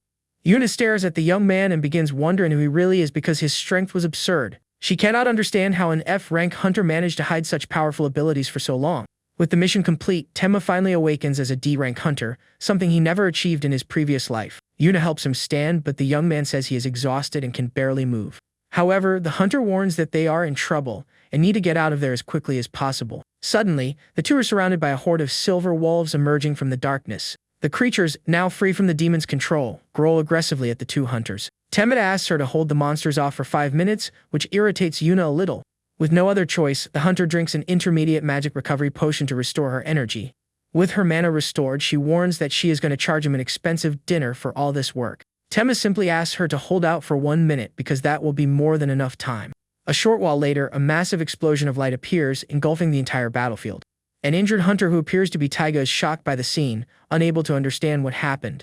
The system announces that all the silver wolves have been defeated, and the irregular gate has been successfully cleared. Outside, Mai celebrates excitedly, happy that they are finally safe. While Yuna demands the dinner he promised, Tenma remembers that she defeated 50 wolves by herself. The hunter is helping him walk, but the young man thanks her and says he can already walk on his own. He then returns the damaged armor to the guild master, who is not happy about the situation at all. Mai thanks Tenma and Yuna for their help, acknowledging that they saved everyone inside. She says the Hunter Association will contact them and asks them to explain everything properly. Before saying goodbye, the hunter asks for the name of the young man who helped them so much. To keep his identity secret, Tenma lies and introduces himself as Busen Goriki. Mai formally thanks Mr. Goriki and promises that she will never forget what he did for them. Yuna asks why he is hiding his identity and wonders whether he is a wanted man. Tenma explains that while support from a guild would be useful, the problem is that he is growing too quickly. He knows that the moment he ends up on the blacklist of demons infiltrating society, everything will be over. The young man concludes that until he is strong enough to protect himself, he cannot afford to stand out. Yuna is surprised by the request and tries to confirm whether the young man truly wants her to lie in the official mission report. The young woman sighs in relief that they avoided a larger disaster and ends up accepting the situation, even though she is still somewhat uncertain. Tenma gives a faint smile and thanks her, saying that her decision will greatly help keep his cover intact. Hearing her companion's words, the young woman blushes slightly in embarrassment. She steps away, reminding the hunter to call later and claim the meal he promised her as a reward. However, Tenma asks the young woman to wait a moment before leaving. Yuna immediately turns around and fixes her hair, her face still red as she waits to hear what he might say. But the young man ruins the romantic mood by asking whether she can use teleportation to take him to Ryuzan. Deeply irritated by the young man's complete lack of awareness, the hunter gives him a deadly glare. Without saying another word, Yuna summons a massive magical pillar and abruptly sends the young man flying away. The next day, calm finally returns after all the chaos inside the dungeon. Tenma wakes up in his room as the system announces that his level 10 superhuman recovery ability has activated. The young man reflects on how this power feels, almost like cheating because of how effective it is. He checks the notifications and notices that he gained 35% experience in the ability from just one night of sleep. The young man celebrates the fact that his abilities can surpass the level 10 limit thanks to talentless adjustment. Suddenly, the phone beside him on the bed begins vibrating non-stop. The screen shows 4 missed calls from Hiroki Gondo, the leader of the temp agency where he used to work. The hunter simply smiles and decides to ignore the messages because he is no longer interested in accepting that kind of work. Soon after, he decides to open the system inventory and selects one of the stored items. The young man pulls a high-purity double D category mana crystal from the virtual space. He calculates that even though it came from a weak area, the crystal is excellent quality and should be worth around 500,000 yen. The system then announces that the limit break mission has been successfully completed, granting major rewards. The young man sits up in bed, extremely interested when he realizes a new causality reversal shop has been unlocked. The rules explain that at maximum level, he receives points, and Tema notices that he already has 500 available to use. He studies the interface of the new feature and realizes that for now, only the consumable items section is available. Looking through the options, the young man focuses on the treasure acquisition potion, which costs exactly the number of points he has. Tema reflects that throughout his entire journey, the system has never given him anything that put him at a disadvantage.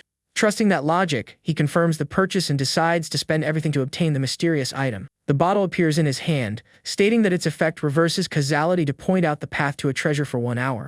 Tema concludes that money is a crucial weapon for clearing gates and decides he has nothing to lose by testing the item. Without wasting any time, the young man raises the bottle to his mouth and drinks all the bluish liquid at once. After finishing the drink, he examines his body and comments that apparently nothing has changed. But suddenly, a blue flame bearing the yen currency symbol appears floating directly above his head. The small mystical fireball begins quickly descending toward his lap. The magical flame lands directly on the screen of his phone lying on the bed. The bluish flame is completely absorbed by the device, lighting up the screen once again. Hiroki's notification reappears, and Tema deduces that the potion's effect wants him to return his former boss's call. Determined to follow the treasure clue, the young man picks up the phone and finally makes the call. On the other end of the line, a furious blonde man shouts, ordering the young man to come to the office immediately if he does not want to die. Instead of being frightened by the threat, Tema breaks into an excited smile because he can already imagine what kind of treasure is waiting for him there. On the other end of the line, the agency leader becomes completely furious after hearing the young man's provocative response. Without being intimidated, the protagonist simply tells his former boss to stay exactly where he is. Following the glow of the small bluish flame, the young man finally arrives at the temporary job agency's headquarters. He walks silently through the building's empty hallways, guided the entire time by the magical item's power. The mysterious light stops directly in front of a closed door, indicating that the objective is right inside. The young man carefully opens the door while wondering whether there really could be some kind of valuable treasure in that place.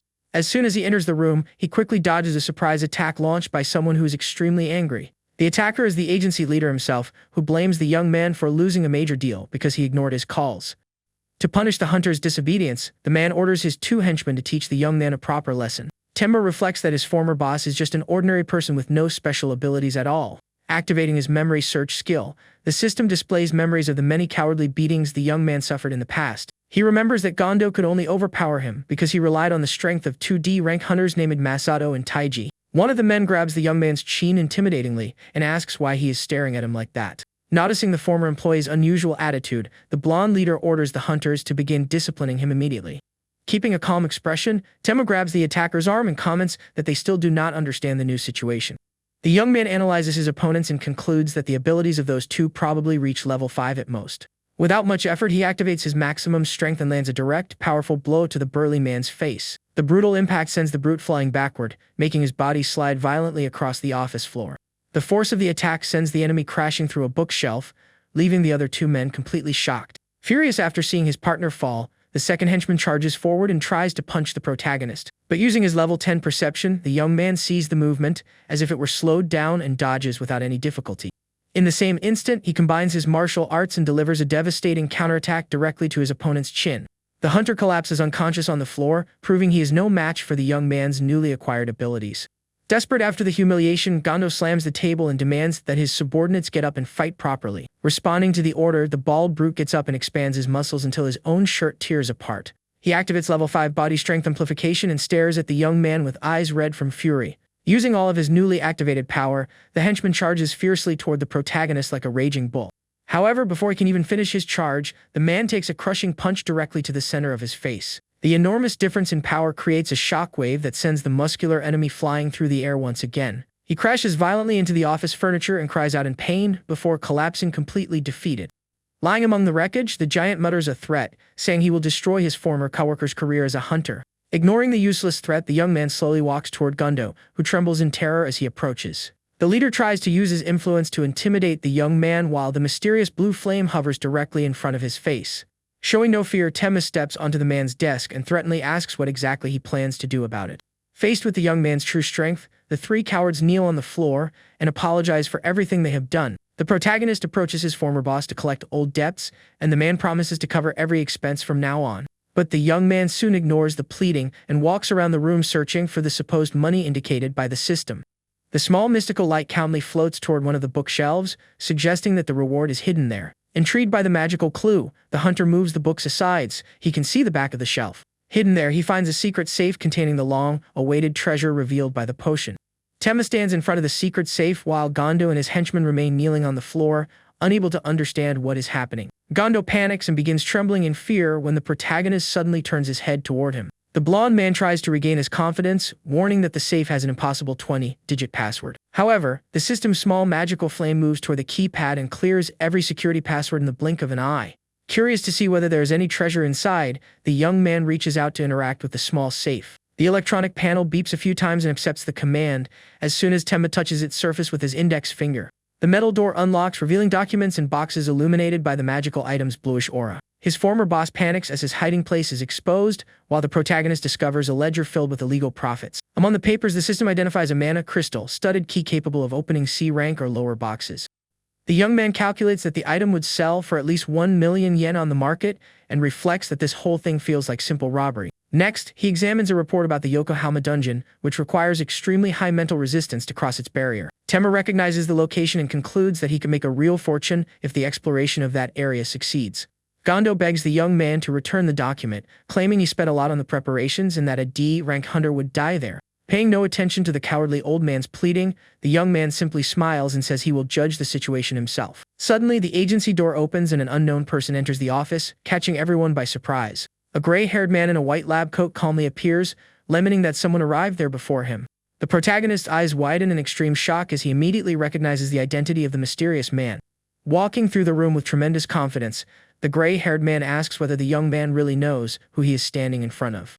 Temma remembers that in the ruined world, there was not a single person who did not know the famous name Kyosuke Sengoku. To the young man's surprise, the man knows his name perfectly well and also knows his reputation as a talentless F-rank hunter. Sengoku stares at the protagonist and even uses the same humiliating nickname the agency once used to call him. The leader then looks away and notices the fully open safe being illuminated by the strange magical flame. Holding the documents firmly, the hunter maintains his composure and calmly asks whether that is what the visitor was looking for. The gray-haired man shows slight surprise at the young man's intuition and takes the report to examine its contents more closely.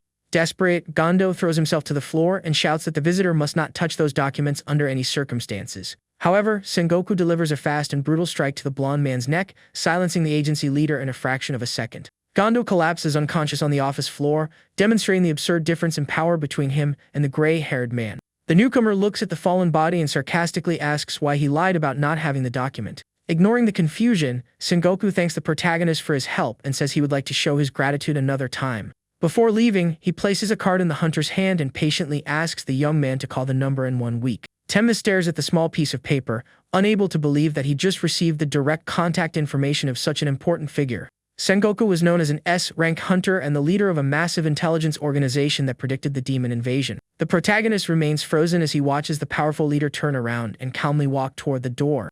Before leaving, the gray-haired man compliments the young man, saying that he is a truly fascinating person. Sengoku stops near the exit and comments to himself that even he ended up being fooled by Gondo's lies. Temma silently watches the man, internally agreeing with just how fascinating that mysterious individual really is.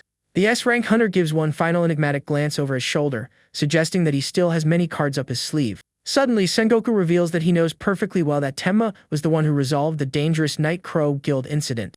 Recalling the intense battle from the past, the man assures him that he has no intention of blackmailing the young man with that information. However, he admits that he is very curious about the young man's motives and says he would love to hear the whole story at their next meeting. After saying goodbye, the powerful hunter disappears using teleportation, leaving the young man alone in the room. Examining the business card, the young man realizes how incredibly lucky he was to receive that contact. At that exact moment, a system notification appears announcing that he has acquired a new skill. The notice explains that his daily luck and chances of experiencing good fortune have increased considerably. Excited, the young man concludes that making money and gathering information about demons will be much easier now. However, a new warning announces that the treasure acquisition potion's effect has finally ended. The consumables shop reveals that he would need a large number of points to purchase more valuable items. Even so, the protagonist calms down after remembering that he can still acquire the talent potion in the future. Holding the documents, Tenma decides that his next step is to level up and obtain proper equipment. Without wasting any time, the hunter heads to the busy shopping district, focused on items for explorers. After entering a store, he shows his shopping list to the clerk and asks to see the products. A short while later, the young man walks out equipped with a special backpack, pickaxe, and shovel that cost him a small fortune. Looking at his banking app, Tenma notices that his balance has dropped to only 7,800 yen. Nearly crying in frustration, the young man tries to comfort himself by saying that all of this is only an initial investment. By late afternoon, the protagonist finally arrives in Yokohama's mountainous region to pursue his profit. Standing before the dungeon's dark entrance, the young man takes a deep breath and prepares for whatever awaits inside. Descending the stairs, he confirms that the place has no monsters at the entrance, but instead has a powerful mental barrier. The young man remembers that ordinary hunters would lose their sanity or end up in a vegetative state after crossing the path. Despite knowing the risks, Tenma advances through the purple aura and immediately feels a crushing headache. His mentality skill activates to resist the magic trying to disrupt the intruder's emotions. Terrifying illusions begin surrounding the young man, shouting insults and calling him useless and dead weight. Grabbing his own head, the hunter suffers as cruel voices question whether he truly deserves to be a hunter. The negative emotions he felt before regressing return at full force, almost as if he were reliving the past. Being called F-rank trash, the young man recognizes that horrible feeling he experienced countless times before. But refusing to give in, the young man focuses on moving forward, remembering that he is no longer that talentless person. Thanks to his determination, his mentality skill levels up twice in a row, and he reaches his hand toward the exit. Escaping the torture zone, the hunter finally crosses the barrier and falls to the floor, gasping in the dark corridors. Smiling with relief, he admits that without his mental resistance, he never would have been able to break through the area's defenses. After catching his breath, the protagonist walks through an enormous stone hall decorated with gargoyle statues. Farther ahead, he finds another magical barrier that appears even more dangerous than the previous one. Confused by the situation, the young man finds it strange that he has already gone so deep into the dungeon without encountering a single monster. Suspecting the truth, he activates his memory search skill to investigate the secrets of that place. Closing his eyes, the hunter accesses memories from the future, revealing that the security became drastically stronger there. His mind recalls that the second barrier of that gate was so formidable that not even S-rank hunters could get through it. The vision shows that in the future, the place would eventually be taken over by a demon commander with power comparable to an SSS rank. Opening his eyes, Tenma understands that beyond the defense lie the powerful pieces of equipment the demon would eventually use. Excited by the discovery, the young man advances through the sinister aura, knowing those items will bring him the fortune he wants.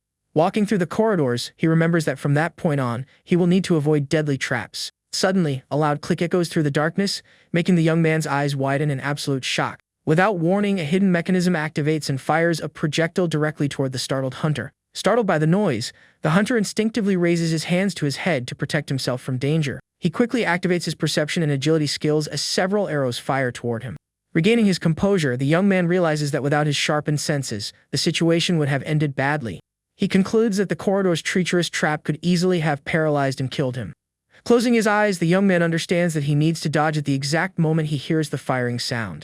At that moment, another volley of deadly arrows rains down from the ceiling, threatening to pierce the intruder. Displaying extreme agility, Tenma gracefully dodges the projectiles raining around him. Moving his hands with precision, he also manages to deflect several arrows before they can hit him. During the intense barrage, his mentality skill rises to level 6. Diving across the floor to escape another massive attack, the young man raises the same skill to level 7. Running nonstop and deflecting danger, his mental resistance continues increasing rapidly. The hunter jumps to avoid rocks falling from the ceiling while his mentality reaches level 9. Soon after, a giant boulder rolls toward him, causing the skill to reach level 10. Deflecting the massive rock, the protagonist escapes unharmed, and his mentality rises to level 11. Walking calmly through the dust, he notices that the skill has reached its maximum limit and unlocked new effects. The system announces that the young man has received a new magic effect granting complete immunity to mental spells. Continuing along the path, the protagonist encounters a mysterious purple mist covering the corridor floor. Watching the sinister fog, Tenma recalls crucial information he once read in a magazine. The article said that this fog marked the beginning of a psychological attack unbearable even for S ranks. Suddenly, illusions of desperate victims begin appearing through the smoke, begging for help. The young man watches brutal images of people being tortured, feeling the pure terror of that horrifying place. Understanding that they are real memories of previous intruders, the hunter remains calm thanks to his newly acquired immunity. Completely immune to the despair surrounding the area, he continues walking with total composure. Farther ahead, an imposing armored figure blocks the intruder's path in the center of the hall. Drawing his sword, Tenma concludes that if he defeats the Guardian, he will finally obtain the dungeon's valuable treasure. Surprised, he watches his blade shine intensely with powerful blue energy. The system reveals that the weapon absorbed demonic energy and gained incredibly rare new traits. Excited by its power, the young man activates his sword technique and charges toward the armored enemy. The monster counters with a dark strike while the young man responds using his glowing blade. The two attacks collide, creating a massive shockwave that pushes the hunter backward. Sliding across the floor, Tenma realizes that his attacks cause no real damage to the Guardian. Analyzing the opponent, the young man notices that the monster is extremely tough and also uses a powerful magical aura. To make matters worse, the massive creature summons 2 additional armored knights to help it in battle. Cornered, the level 20 young man wonders whether he really has any chance against so many enemies. However, an important detail crosses his mind, completely changing his perspective on the battle. Smiling confidently, he remembers that summoned monsters also grant experience when they are defeated. The young man recalls that his special trait multiplies all experience gained by 100,000 times. Without fear, the hunter prepares to face the group, focusing on leveling up quickly. Activating his intimidation skill, Tenma projects a terrifying red aura across the battlefield. Taking advantage of the distraction, the protagonist charges forward and unleashes a fast, brutal straight-line slash. Without wasting any time, the protagonist delivers a powerful strike directly against the monster's armor. The system announces that the increase in his attributes has been multiplied thanks to his trait's limit break effect. With the effect of 100,000 times more experience, the young man begins leveling up rapidly and reaches level 25. Surrounded by an intense blue aura, Tenma continues eliminating the enemies until he reaches level 30 within seconds. The violent battle continues throughout the hall as the hunter's glowing blade clashes with the boss's dark energy. The main enemy's monstrous strength manages to push the young man backward during their exchange of blows. With impressive agility, the young man jumps to avoid a deadly attack that destroys the stone floor. His perception and martial arts skills activate to help his body keep up with his new attributes. Flying over the enemies, the young man spins in the air while preparing a devastating attack against the armored group. The young man slams into the ground with massive force, spreading his blue aura and defeating the smaller monsters. Defeating the summons causes his experience to skyrocket again, pushing his level up to 39. Upon finally reaching level 40, the hunter notices that the creatures stop appearing in the hall. Now only the terrifying dungeon boss remains on the battlefield, holding its enormous purple sword.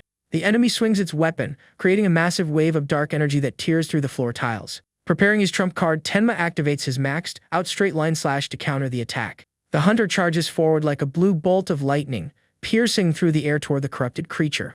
His glowing blade strikes the armored knight directly in the chest with impressive speed. The violent clash of energies creates a massive explosion that completely lights up the dark corridor. Passing through his opponent's body, the young man finishes the strike, leaving a trail of light behind him. The young man's sword absorbs the monster's energy, permanently gaining 3 additional attack points. The system announces that he has reached the maximum level and will now receive special points instead of experience. Looking at the fallen boss, the young man receives confirmation that he cleared the dungeon and will receive his rewards. The hunter becomes excited, remembering that unlike normal gates, dungeons always grant an item at the end. A golden light appears floating in front of the young man as he wonders what kind of item the demon left behind. The young man reaches out with both hands, amazed as he receives the precious reward he wanted so badly. To his complete surprise, the magical light reveals only a simple-looking gray ring. Regaining his composure, he smiles and mutters that he definitely should not judge equipment by its appearance. The window reveals a unique defense ring that provides 10 extra points but has its main functions sealed. Reading the information, the young man excitedly discovers that it is a rare growth-type accessory. He happily concludes that the ring will grow stronger by consuming the enormous amount of multiplied experience he receives. The system displays Tenma's status, confirming that he has reached D rank and his progress is locked at level 40. A message warns him about the level cap and informs him that a new mission has been created to unlock further levels. The objective of this new mission is to collect 3 demonic sources to further evolve his attributes. Surprised by the task, the young man wonders whether the system knows about his goal of preventing the world's invasion. Analyzing the screen, the hunter concludes that the collection request is far too precise to be a simple coincidence. Tenma remembers that the demons took time to invade because the human world was different from their own environment. To solve the problem, the monsters used demonic sources filled with immense corrupted energy. These dangerous relics were secretly scattered across the globe to prepare for the complete invasion of Earth. The young man recalls that in the future, a human traitor confessed all of these cruel plans before being executed. The criminal laughed at the crowd, saying they were fools for believing the demon invasion had appeared out of nowhere. Recalling the future confession, the protagonist envisions the traitor shouting that the demons had prepared for years before humanity noticed anything. The man restrained beneath the guillotine reveals that the monsters secretly gathered demonic sources to carry out the demonic energy project. With tears streaming down his face, the criminal desperately cries that he truly did not know the truth about the plan. With an empty stare, he regrets not realizing sooner that those creatures planned to completely wipe out humanity. Shortly after his sorrowful confession, the heavy guillotine blade falls, sealing the human traitor's fatal fate. Back in the present, Tenma concludes that destroying the demonic sources is the best strategy for stopping the enemy invasion from progressing. With his new objective clearly defined, the hunter touches the system screen, determined to check the rewards he received. The panel glows, displaying a notice that a special item is being generated due to his trait's limit break effect. An intense light fills the room as the young man excitedly wonders what the new weapon will be, since last time he received his powerful sword. As the magical glow fades, the young hunter's face is illuminated by the new reward that has just materialized. Holding the heavy equipment in both hands, he looks on in surprise as the system gives him a glowing blue magical spear. 1 week later, the protagonist calmly walks toward the enormous, modern hunter training center. Looking at the peace around him, the young man reflects that he never appreciated this sight before regressing and does not want to lose it again. The hunter takes out his phone and smiles faintly as he reads the messages that just arrived in his app. Yuna demands that he buy her a meal while Gondo sends apologetic messages, but Tenma decides to ignore both of them for now. The young man finally reaches the training center's entrance plaza, where several other armed explorers are also walking around. Staring at the luxurious building, the young man smiles in amazement at finally having the chance to visit such a famous place. He remembers that all elite hunters train there, and decides to take advantage of the facility now that he has a decent budget. Suddenly, the deafening sound of a revving engine catches Tenma's attention, making his eyes widen. A red sports car speeds toward him and brakes dangerously hard right in front of the unsuspecting young man. Activating his max-out perception, the protagonist reacts quickly and slides backward, avoiding being hit by mere inches. Angry at the reckless driving, the young man glares at the vehicle and shouts, asking whether the driver is trying to kill him. Showing no concern, the luxury car's door opens and a hooded figure slowly begins stepping out. The mysterious driver stands before the hunter with his face hidden as he prepares to speak. Lowering his hood, the young man reveals his unmistakable blue hair, leaving Tenma completely surprised by the reunion. The young man's eyes widen as he recognizes the swordsman he met during the hunter license exam in the past. Illuminated by the sunlight, the newcomer smiles warmly while the protagonist still tries to process why he is there. Calling Tenma his master, the excited Teo Kirishima celebrates their unexpected reunion at the luxurious training center. The blue-haired young man boasts that he bought the sports car with the signing bonus from his new guild. Curious about his talented companion's path, the protagonist hears that he joined the famous Guardian Guild.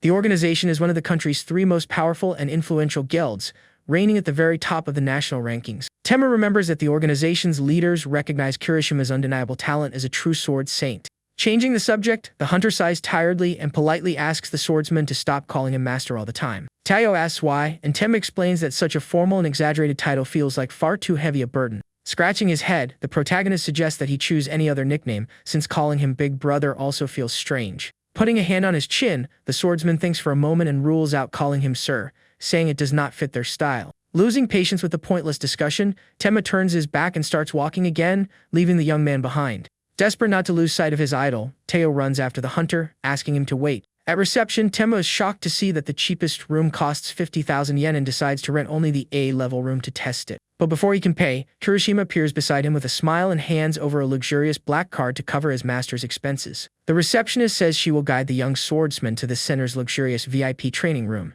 Looking at the tablet, Tenma nearly falls backward when he discovers that the room costs an absurd 3 million yen per day. Showing off his premium card, Kirishima invites his master to come with him without having to pay anything at all. Inside the massive special facility, the two encounter hyper-realistic holograms of dragons flying through the air. Without wasting time, Tenma tests his strength and throws the new magical spear at the wall with tremendous power. The weapon embeds itself in the structure with a massive explosion, proving that it has impressive destructive power. Excited by the result, the hunter easily pulls the weapon back in his hands and continues testing it. The screen reveals that the returning spear is a unique item that returns to its user through thought alone. Kirishima approaches in amazement at the new weapon and curiously asks what techniques the protagonist knows how to use. Noticing the notice that his throwing skill's accuracy has increased, Tenma bluntly replies that he simply threw it hard. Holding the spear up close, the young man concludes that it will be an excellent secondary weapon because of its massive instant damage. Suddenly, the virtual monsters created by the training room begin roaring and launch their attack. Kirishima quickly draws his twin swords and jumps into battle, saying that he cannot afford to fall behind. Moving at terrifying speed, the blue-haired young man begins slicing through all of the enormous holographic dragons. Within seconds, he destroys a massive energy serpent with precise and aggressive slashes. Watching the scene, Tenma praises his companion's incredible skill and admits that even he could not imitate it. Finishing his performance, Kirishima lands on the floor, sending a violent gust of wind through the room. However, the young swordsman drops to his knees, looking extremely frustrated with the result of his own attacks. Turning toward Tenma, the young man asks to see the straight line slash again, showing that he still could not perform the move. The hunter simply explains that he needs to add the theory Tenma taught him before and keep practicing the slashes. As Kirishima questions the strange advice, the protagonist bends his knees and focuses all of his aura. Telling his disciple to watch closely, Tenma charges forward like lightning and activates his famous slashing technique. The attack sweeps across the room in a flash while Tenma's trait absorbs experience and raises the technique to level 11. The blue-haired swordsman shields himself from the powerful cutting wind generated by the extreme pressure of the movement. Gliding smoothly across the track, the hunter sheathes his weapon as the trail of magic dissipates. Impressed, Kirishima hugs his master and promises to name that advanced technique after the protagonist's last name. Smiling with his sharp fangs, the young man praises the hunter's incredible ability to break through the limits of techniques. Before Tenma can complain about his companion's excitement, his phone suddenly vibrates in his pocket. The hunter looks at the screen and is surprised to see that Kaisuke Sengoku is calling him right now. Pushing the swordsman's head aside, Tenma says he has an urgent appointment and needs to leave. Without wasting time, the protagonist walks toward the gym's exit, leaving his impressed young disciple behind. Alone on the court, Kirishima clenches his fist and swears that one day he will perfect that attack. Sometime later, Tenma meets the famous S-rank hunter for coffee on the terrace of a quiet establishment. Enjoying his drink, the gray-haired man sincerely thanks him for the incident, revealing that things have improved within the guild. Getting to the main point of the meeting, the experienced hunter says that he needs to show his gratitude in his own way. With a faint smile, Sengoku assures the young man that he follows a policy of always repaying valuable favors. Silently staring at the man, Tenma remains cautious, thinking that he does not want to owe anyone unnecessary favors. His memories immediately travel back to the time before his regression, in the middle of the terrible, completely ruined world. In that desolate future, the gray-haired man made it clear that he did not help hunters who were unable to bring him useful information. Returning to the present, Tenma bitterly concludes that Sengoku is far from the altruistic person the rest of the country believes him to be. Looking at the gray-haired man, the young man remembers that he acts only out of calculated self-interest and realizes that he must have become useful to him. With that in mind, the hunter places a heavy white bag on the table and asks whether Sengoku truly repays every favor. The gray-haired man looks inside the bag in surprise as the young man reveals that those are the crystals taken from the secret dungeon. Showing the enormous pile of glowing stones, the protagonist proposes using all of them as an ongoing currency of exchange between them. Looking at the experienced leader, the young man warns that this will not be their only deal and that he intends to keep supplying the items. Tenma knows that selling so many crystals without a verified origin would be nearly impossible on the normal market without the support of a major guild. Accepting the proposal, the experienced leader assures him that he will not go back on his word to repay favors however the young man asks. Pleased with the result of the agreement, the hunter slides a small folded piece of paper across the table and makes a special request. The gray-haired man unfolds the paper curiously and realizes that it is a long list containing names of people, places, and even items. The young man internally explains that he wrote down everything he remembered from the future in an attempt to track down the demonic sources. Trusting the leader's incredible investigative abilities, Tenma asks Sengoku to use his network to locate those targets. Carefully examining the paper, the man murmurs that he would love to help but warns that the search will require an enormous operation. Maintaining his composure, the protagonist politely insists on receiving his help, and the powerful hunter finally agrees with a friendly smile. However, the gray-haired man suddenly calls him a D-ranked mercenary, leaving the young man shocked that he knows his current classification. Sengoku shows him a tablet and explains that he needs an experienced explorer like Tenma to clear a dangerous D-ranked dungeon. Holding the device, the young man understands that this is the real reason the man called him to that private meeting. Pointing at the item on the screen, the leader asks the young man to bring him the Jewel of Aldoria, saying he desperately needs the object. Looking at the image of the large glowing diamond, the protagonist silently reflects that the name sounds very familiar. The young hunter tries to find out whether he will be the only one participating in the mission, and the gray-haired man says he called other talented explorers. Looking at the young man enigmatically, Sengoku suggests that he meet his new teammates before anything else. A short while later, the young man meets a small group in a wooded area and greets them while trying to evaluate his new allies. Looking at the mysterious hunters in front of him, the young man hears someone suggest that everyone give a quick introduction. The burly man holding a massive shield introduces himself as Yakumo, the group's tank, and asks everyone to trust his defense. However, Tenma remembers that in the future, this tank became known as a truly awful person who cruelly abused newcomers. Next, the bandaged young man with long hair timidly introduces himself as Yozaki, revealing that he uses lightning magic. The protagonist immediately recognizes the young man as the future electric psychopath who would eventually become a murderous villain. Tired of all this, Tenma concludes that Sengoku only cares about results and listens as the pink-haired girl says she uses daggers in combat. Noticing the protagonist staring at her, the young woman asks why he is looking so intently while he tries to remember her identity. The girl coldly says that they do not need formal introductions because they came only to finish the job quickly. Interrupting the young woman, protagonist says the name Akane Hashimori, leaving her completely shocked and confused. The hunter smiles in relief after remembering the woman's identity and internally thanks Sengoku for bringing at least one decent person. Diving into his memories, the hunter recalls that people in the ruined future carried immense suffering and often lost their minds from the trauma. Among those survivors were bizarre people known as eccentrics, and the young man remembers that this girl was one of them. The girl survived only by stealing and spared no one, taking everything from demons, beasts, and even the most miserable refugees.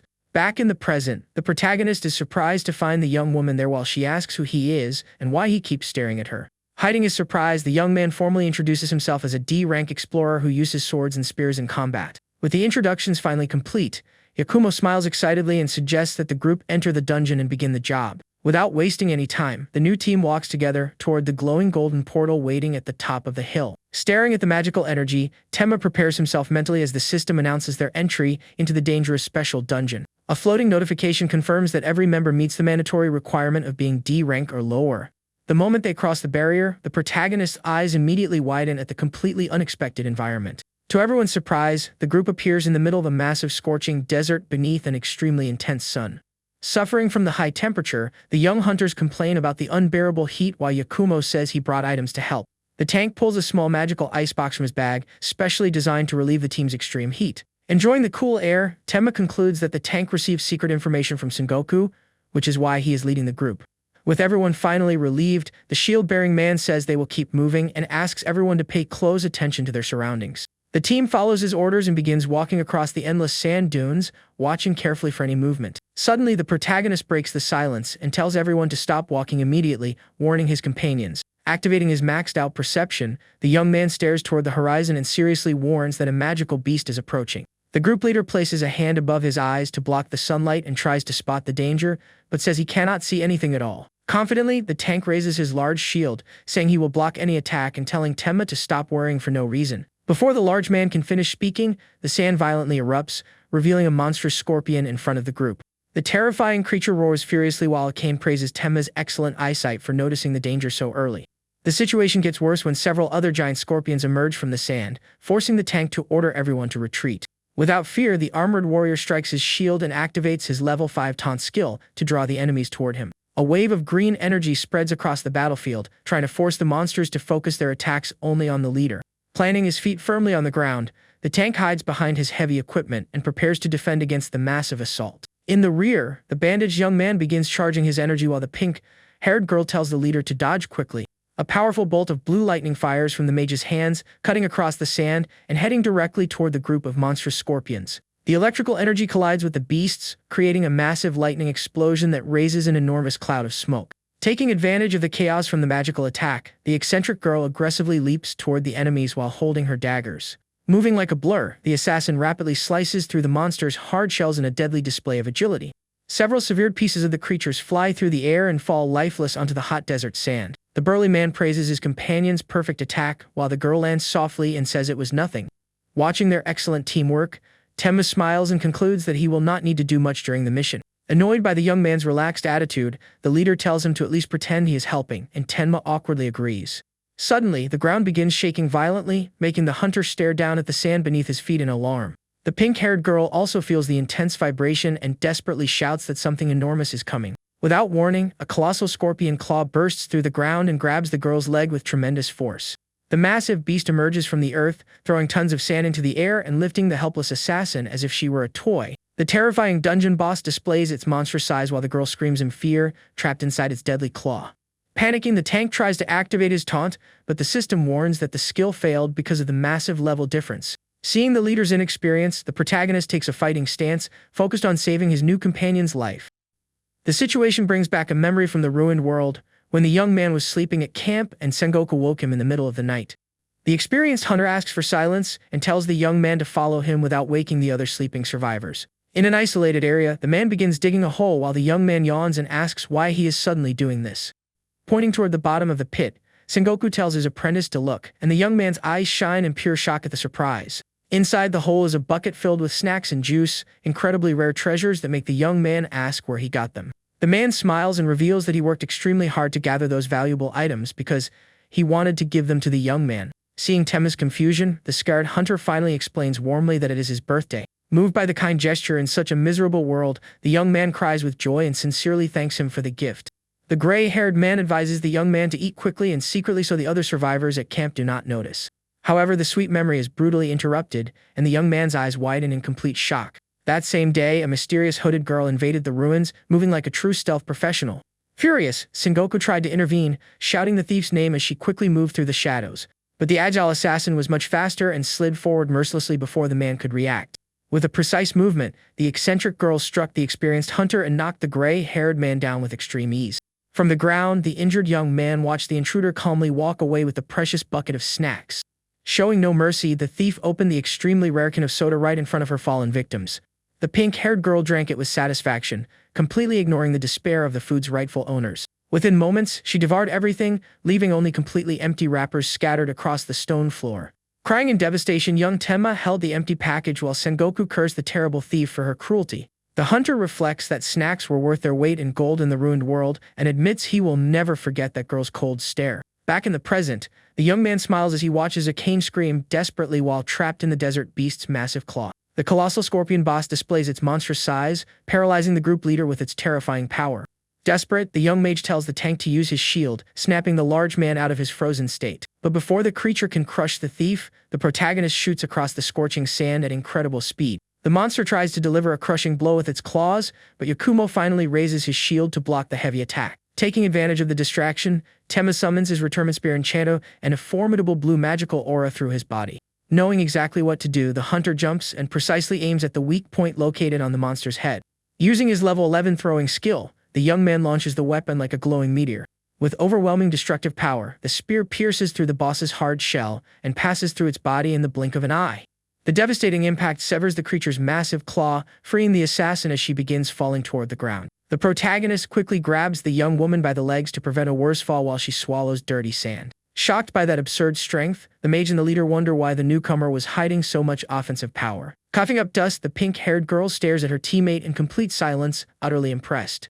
But the calm does not last long, and the desert begins shaking violently beneath the young team's boots again. Without warning, the sand collapses and creates a gigantic circular crater that sucks in everything around it. Losing their footing, the group begins sliding downhill as the colossal trap mercilessly swallows them. The group leader panics, warning that it is an antlion pit and ordering everyone to escape immediately. Sliding directly toward the sharp claws at the bottom of the pit, the girl angrily screams about always being the main victim. Looking at the young woman with an ironic smile, Tenma mutters that all this bad luck, simply the deserved karma from the future catching up with her. Far away, two men in suits observe the dangerous sandstorm from the top of the Rocky Mountains. They discuss their confidential mission and assure each other that they will quietly eliminate the group and steal the demonic source. Wrapping his hands for battle, one of the hunters corrects his partner's strategy with a cold and focused stare. The suited man cruelly says that the order to act quietly gives them permission to kill the entire group without feeling any guilt. Above them, the sadistic Riku Himuro smiles wickedly and asks whether the henchmen are really going to waste such a great opportunity. The three men belong to the Black Knot organization, which maintains the strong public image of being a respectable mid-level guild. In reality, however, they use their official status only to cover up their many criminal activities and dungeon robberies. Their luxurious base concealed dozens of villainous hunters who committed cruel murders inside sealed barriers. Meanwhile, inside the enormous office, an informant tells the boss that Riku Himuro successfully infiltrated the team in the desert. Sitting in his chair, the criminal guild leader listens seriously to the report and asks whether his subordinate delivered the exact orders. The dangerous Hiroki Igarashi is the infamous traitor to humanity, and he ordered his henchmen to slaughter anyone standing in their way. The loyal subordinate in a suit coldly agrees, confirming that the order to eliminate everyone was delivered perfectly to the group. Finishing the brief report, the messenger bows respectfully and leaves the room, closing the enormous wooden door. Left completely alone in the spacious office, the criminal leader stares at his desk with obvious impatience. Suddenly overcome with rage, the traitor slams his fist into his desk, shattering the wood and cursing the obstacles in his path. Igarashi is furious that an unknown guild took control of the gate, disrupting his plans to send in his own elite D-rank hunters. Trembling with pure fear, the villain realizes that if he fails to recover the demonic source, his mysterious master will kill him without mercy. Back in the scorching desert, the cruel trio from the Black Knot Guild watches the target's crater from high above the sandstone cliffs. The blonde man smiles maliciously and reminds his brutal henchmen that they already have official permission to slaughter the team. The criminal guild leader stares at the other man and declares that he is the one in charge there. Before he can react, the man is brutally grabbed by the throat by his opponent. The attacker presses the victim's face against the desert sand with overwhelming force. A swift and merciless strike cuts into the man's body, sending him to the ground while badly wounded. The subordinate struggles to remain standing despite his injuries while the attacker watches him with contempt. Furious, the man asks what they are doing and warns that everyone will die if they start fighting. The attacker ignores the provocation and asks whether he really needs a reason to kill someone. With a sadistic smile and blood on his face, he replies that he does it simply because it is fun. The injured man loses his balance and falls to the ground, realizing how serious his current situation has become. The attacker approaches slowly, savoring the fear and despair written across his former ally's face. The panicked man screams in horror as he realizes there is no escape from that monster. The cruel warrior watches the scene from atop a rock while the desert wind blows around him. He coldly declares that it is now a 1 versus 4 fight. Meanwhile, a group of 4 adventurers walks across the desert, wondering how their enemies will react. Sitting around a campfire, they comment on how drastically the weather changes in that place within such a short time. One of the young men reveals his dream of founding a guild free from any bonds or control. The protagonist interrupts the nostalgic mood by remembering the atrocities and crimes committed by that group. The young criminal says he will pass on the offer because he has other interests in mind. The protagonist cuts him off and asks whether his goal is to kill innocent civilians with electricity. The girl also rejects the invitation, claiming that she has no interest in joining any guild. She explains that her real dream is to join the association and act as a hero of justice. The protagonist mocks her ambition to become a hero and asks where she is going. The girl replies that she is only going for a walk to explore the surroundings. Concerned about how long it is taking for morning to arrive, the protagonist decides that he cannot just stand around waiting. He activates memory search and remembers Hiroki Igarashi mentioning that the source was inside the pyramid. The system activates his level 10 perception skill, granting a significant amount of experience. In the darkness, the protagonist instinctively reacts after sensing someone approaching from behind. He quickly grabs the person's arm before any attack can be launched. The girl cries out in pain after suddenly being restrained by the protagonist. After recognizing her, he lets go and asks how she managed to get so close without being noticed. She reveals that she decided to follow him because her intuition suggested that staying beside him would be safer. The protagonist thinks that using Hashimori's ability could make recovering the source much easier. He orders her to come with him, and the girl asks where they are going. The protagonist points toward the pyramid, and she asks how he knows her tastes when they just met. She shows a system warning and says that her danger sense indicates that going there is a bad idea. The protagonist assures her that she will not regret it if she decides to follow him. He moves forward with determination, ignoring the girl's uncertainty. Watching him closely, the girl admits that he is handsome and decides to trust him for now. She runs after him, shouting for him to wait and warning that she will not forgive him if he makes her regret this. The protagonist reflects that her danger sense did not activate before because the system knew he would save her. They walk through the dark corridor, and the girl comments on the bad feelings she has had since entering. Surprised, she notices that the sense of danger suddenly disappears. The protagonist tells her to simply follow him and guarantees that nothing will happen as long as she does nothing unnecessary. As they walk, the system notifies him of another experience gained for his perception skill. He receives a message saying that the skill has reached level 11 and can now display warnings involving party members. The protagonist asks her to come closer so he can demonstrate the power of his danger sense. He says everything is fine as the girl moves farther down the dark corridor. The girl screams desperately as a massive boulder races after her at high speed. The protagonist calmly asks whether she is going to run while she flees in panic. He summons the power of his spear to deal with the approaching threat. Surprised, she asks whether the protagonist is really only a D-rank hunter. He activates level 11 perception and senses that something exists beneath them. The floor beneath the two opens, revealing a hidden passage. The girl says they found a shortcut and asks curiously who he really is. They walk toward the stairs leading into the depths of the pyramid. After seeing what awaits them, she nervously asks whether that is the dungeon boss. They find an enormous sphinx statue that, according to Igarashi, guarded the demonic source. A solemn voice demands that the challengers who entered the desert face the trial of the sandstorm. The area around the sphinx shines intensely as several magic circles appear. An explosion of red energy surrounds the area, forcing the two to react. The girl desperately asks what they should do as the heat increases. The two jump onto the sphinx to escape the flames covering the ground. They land on top of the statue and try to find a way to survive the challenge. The protagonist says that they are not merely going to survive and orders her to get ready. He explains that the objective of the challenge is to steal something, leaving the girl confused. She asks exactly what he wants her to do, and he replies that it is what she does best. The protagonist grabs her and demands that she use her abilities right now. He says she can steal anything with her theft ability, just as she does with wallets. Impressed that he knows her secret, she asks why she should follow his orders. The top of the Sphinx begins glowing intensely with powerful and hostile energy. A massive shockwave erupts from the monument in response to their presence. The protagonist orders her not to waste time and to steal something from the Sphinx if she wants to survive. She activates her absolute plunder skill while regretting that she came along. The protagonist delivers a precise sword strike against the energy surrounding the Sphinx. Thanks to his level 11 perception, he monitors the girl's use of her theft ability. She manages to steal the dungeon's reward items, but her body begins to disintegrate. The Sphinx ignores the theft and demands that they solve its riddle about the stages of life. The ground shakes violently as they struggle to remain steady during the trial. The protagonist mocks her ambition to become a hero but says her theft ability will be useful. The system confirms the distribution of the rewards as the second trial begins. The girl looks amazed as a shower of coins and a special item appear. Holding the artifact, she asks what that demonic source is. The protagonist asks her to hand over the item, and the girl notices the evil energy radiating from it. She admits that she already suspected something was wrong with the object. He promises to explain the energy later and orders her to give him the item. The girl becomes annoyed by his attitude but agrees to keep the rest of the treasure. The protagonist celebrates obtaining the first of the 3 fragments he needs. He uses the energy he obtained to strengthen his own weapon in battle. Soul Eater absorbs the demonic energy, increasing its attack power. The girl asks how he knew about her abilities, and he reveals that he possesses a technique that can identify talents. She thinks he is an interesting and ambitious man who smells like money. They return to where the rest of the group is camping. The group leader asks where the 2 of them were hiding during the night. The protagonist lies and says he was only giving the girl some life advice. The leader asserts his authority and forbids anyone from wandering away without his permission. He reinforces that their objective is to defeat the boss and obtain the Jewel of Aldoria. The group advances through the dungeon corridor toward danger. Several mummies appear and block their path, confirming that the boss is nearby.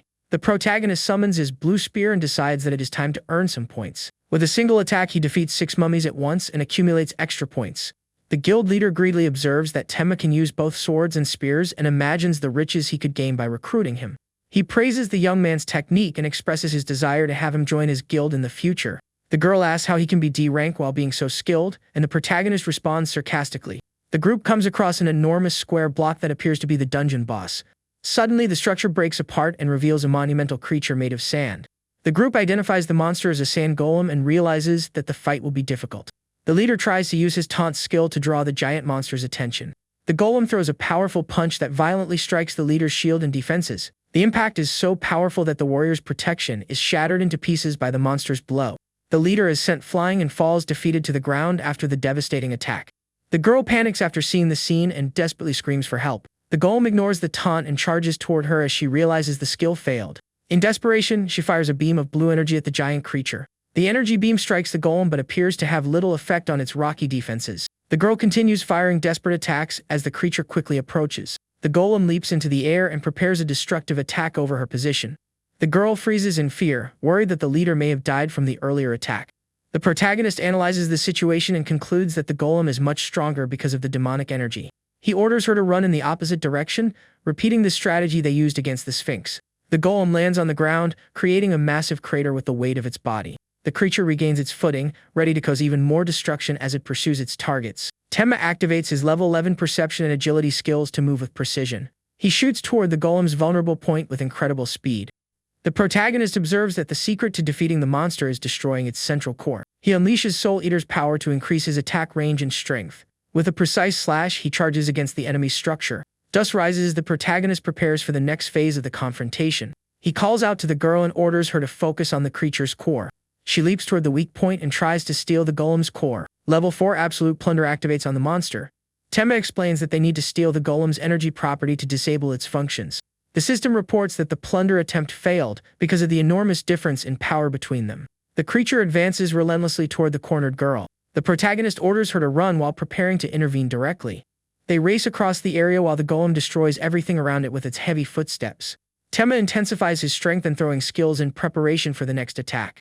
He attacks the golem with a charge filled with blue energy to distract it. The system records his progress and grants him the rare level 1 weapon swap skill. He gains the ability to instantly switch between the equipment in his inventory. The protagonist notices that weapon swap grants a temporary bonus to destructive power. He unleashes a powerful slash that opens a path through the sand defenses. The golem roars in frustration after being struck by the protagonist's attack. Temma switches back to his sword, activating weapon swap again. The system raises the skill to level 2 during the intense battle. In rapid succession, Weapon Swap continues leveling up until it reaches level 5. He unleashes a charged attack with 15% increased destructive power. Blue energy consumes the golem while the protagonist keeps up the pressure. The system continues raising Weapon Swap until level 8 as he alternates between equipment. He unleashes a devastating attack with a 24% damage bonus. The protagonist equips his spear again and reaches level 10 in Weapon Swap. The system announces that Weapon Swap has reached level 10, granting 30% more destructive power. Tenma receives the additional ability to imbue his weapons with a small amount of magical energy. He concentrates that new energy into his blade, creating a glowing blue aura. With a powerful strike, he launches an attack that pierces through the sand golem's core. The system announces that the dungeon boss has been defeated, granting the protagonist 428 points. Exhausted but victorious, Tenma watches the scene while Hoshimori comments on his impressive strength. The reward for completing the mission appears before them in the form of the Jewel of Aldoria. The system describes the jewel as a rare material containing the soul of a queen who sacrificed her own life. Hoshimori worries about the rest of the group that was attacked during the battle.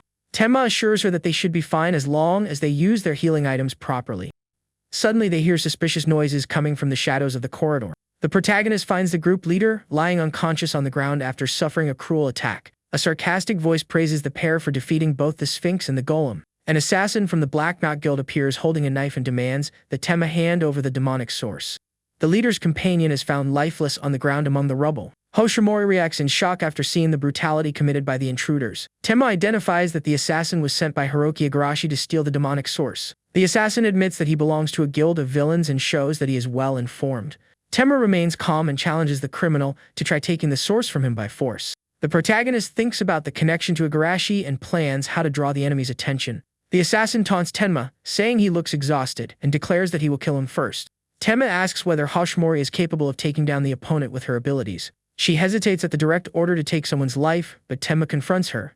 He warns that it is impossible to save the world without getting your hands dirty. The assassin screams wildly and charges at Tenma. The protagonist activates level 11 perception to predict the enemy's movements. Using agility and martial arts, he dodges the assassin's strikes and counters. Tenma lands a precise blow that knocks the criminal to the ground. The assassin tries to recover, but Tenma maintains the positional advantage. The villain becomes furious and swears revenge against the protagonist and the girl. Tenma realizes that the other allies must have been eliminated by the same psychopath. He decides that he cannot allow that assassin to keep living. With a precise Tsukishiro-style slash, he eliminates the opponent in a single strike. Tenma sheathes his sword with a cold expression after ending the threat. Hoshimori asks whether he really needed to kill the villain, but Tenma responds harshly. He reveals that the other hunters were killed by the assassin even while they were already injured. Tenma briefly wonders whether he could have changed their fate if they had been under his protection. He orders Hoshimori to move on because their work there is already finished.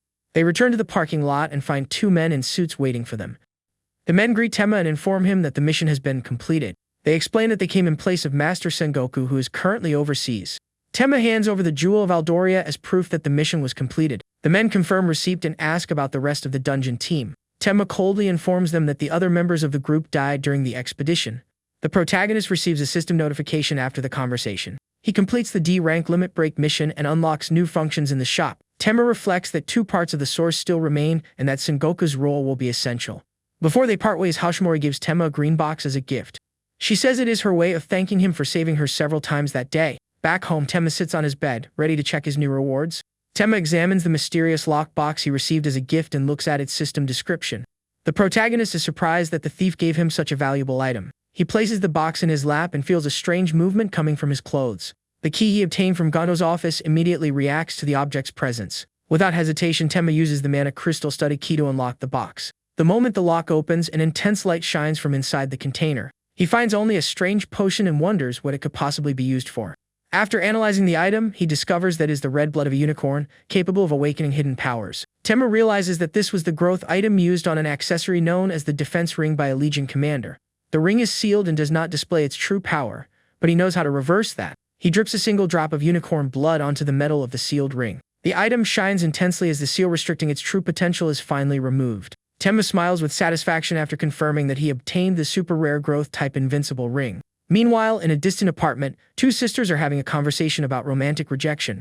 The younger sister laughs uncontrollably while commenting on how Yuna was recently rejected.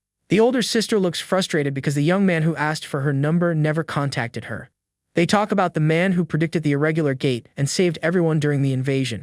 The older sister hides the fact that she nearly died during the incident, so she will not worry her protective family. The subject changes when they mention the Silver Wing Guild's upcoming hunter selection exam. The younger sister teasingly suggests that her sister should take the initiative and call him. Stretching out on the couch, she says she will pay for the next meal so the group can meet again. The older sister panics at the suggestion of calling the young man after being rejected. She decides that she will personally go to the young man and recruit him into her guild instead. Tenma walks along the craftsman's street, observing the place where he used to conduct his business. The scenery remains exactly the same as he remembers from before his regression. He takes out his phone and checks an important notification that has just arrived. Sengoku deposited 12 million yen into his bank account for the mana crystals and raid rewards. Tenma sighs, realizing that despite the large amount, he still needs much more money for decent equipment. He is interrupted by someone shouting and demanding payment for an overdue debt. A burly man physically attacks a craftsman lying on the ground while repeatedly threatening him. The craftsman begs for mercy, promising to pay everything he owes if he is given more time. Tenma watches the scene and immediately recognizes the victim of the injustice. The attacker ignores the pleas and prepares to hurt the fallen man even more. Tenma silently approaches and places a hand on the attacker's shoulder. The burly man turns around angrily and asks who this stranger is to dare interrupt him. Without answering, Tenma delivers a quick strike that knocks the attacker out instantly. The attacker is sent flying by the precise impact of Tenma's punch. The protagonist crouches down and respectfully greets the craftsman who is being beaten. He knows that this is Koji Mokazuki, the only craftsman in the world capable of creating growth-type items. Tenma understands that maintaining a good relationship with Koji will be crucial to his future as a hunter. He offers the craftsman help, extending a hand so he can stand up. They talk inside the workshop while the surroundings appear desolate. Tenma confirms that he is a customer and asks why the attackers were pursuing him. Koji tries to downplay the violence, claiming that it was nothing serious, but Tenma does not believe him. He reveals that the Seihim Guild arrived 1 year ago and began enslaving the craftsmen through fraudulent contracts. Ryoma Ashino's group imposes impossible debts so they can confiscate the workers' goods. Koji displays irrational resilience, insisting that he can endure the abuse for 1 more year. Tenma remembers that other craftsmen were taken away under armed escort by the enemy guild. Koji expresses his obsession with continuing to forge the best equipment possible despite the circumstances. He laments losing his favorite work tool and demands that his hammer be returned. The men mock the craftsman's appearance as he is dragged away like some strange outcast. The craftsman reacts with pain and panic as the guild henchmen forcibly pull him along. He desperately screams for his old hammer, which had been stored in a corner of the warehouse. The attackers ignore his pleas and force him to move quickly through the area. Others watch the scene and comment on the man's unstable mental state as he is dragged away. One of the men explains that the craftsman was arrested for attacking refugees and stealing valuable jewels. Tenma remembers the man's words and wonders whether what he said about equipment was actually true. The protagonist asks whether there used to be an old hammer there, and the craftsman reacts in surprise. Regretfully, the craftsman admits that the criminal Ashino took possession of his tool. Tenma becomes concerned because his original intention was to return the hammer to the master's hands. The craftsman says he could recover the item if he paid off his debts, but dismisses the amount as impossible. When the protagonist discovers that the debt is 10 million yen, he is stunned. Tenma asks about the purpose of the visit, and the craftsman wonders whether he is looking for a custom-made item. Koji hesitates, explaining that handling special orders will be extremely difficult under the current circumstances. He points toward the group of thugs returning to the area to harass him again. Members of the Saiyan Guild enter the warehouse, calling out Mochizuki's name in a threatening tone. One of the henchmen points at Tenma and warns the boss about the intruder's presence. They recognize the protagonist as the man who caused trouble earlier. The guild leader stares at Tenma and asks who he thinks is to cause so much trouble. The protagonist finds himself surrounded by members of the hostile faction inside the workshop. The villain orders Tenma to disappear if he does not want to lose his life for interfering where he does not belong. Tenma studies the guild leader and feels as though he has seen that face somewhere before. He activates his level 10 memory search skill to check his intuition. The system displays an old image showing the man receiving an emblem from another individual. Tenma finally remembers who he is and checks his phone. He ignores the threat and answers a phone call right in front of the criminals. Tenma asks the person on the other end of the line for help resolving the situation. The guild leader looks confused by the young man's audacious behavior. Tenma orders the henchman to help Koji stand up, speaking with complete authority. He turns the phone screen toward the villain and says that someone wants to speak with him. The guild leader angrily asks what this ridiculous conversation is about. Sengoku's voice comes from the other end of the line, introducing himself and leaving the villain in shock. The man trembles after recognizing Sengoku's authority and immediately responds to his commands. The villain orders his men to stop attacking the craftsmen immediately. Tenma sarcastically comments that revealing his connection to Sengoku sooner would have solved everything much faster. The protagonist retrieves the rough wooden hammer that had been taken by the criminals. He displays the hammer and watches the defeated expression on the Seihim Guild leader's face. Tenma takes the remaining bottle of unicorn blood from his pocket. He notices that a few precious drops still remain and can be used. Carefully, he drips the liquid onto the hammer's surface. The tool shines and transforms, revealing the Daedalus hammer, a legendary unique item. Tenma holds the transformed hammer and confirms that it possesses vastly superior power. Koji watches the tool's transformation, completely amazed by what he sees. Confused, he asks why the protagonist went so far to help him. Tenma raises the hammer and informs him that he paid off the 10 million yen debt. He explains that he paid the debt and that the hammer now belongs exclusively to him. The craftsman desperately begs for nothing more than the right to touch the legendary tool. Tenma smiles calculatingly after realizing just how badly Koji wants the item. He presents an official contract requiring the craftsman to work directly under him. Koji signs the document without hesitation, sealing his new partnership with the protagonist. Koji stamps the contract with trembling hands while Tenma watches the agreement become official. The protagonist pulls his hand back after seeing that the document has been properly signed. Koji celebrates while holding the hammer with renewed excitement.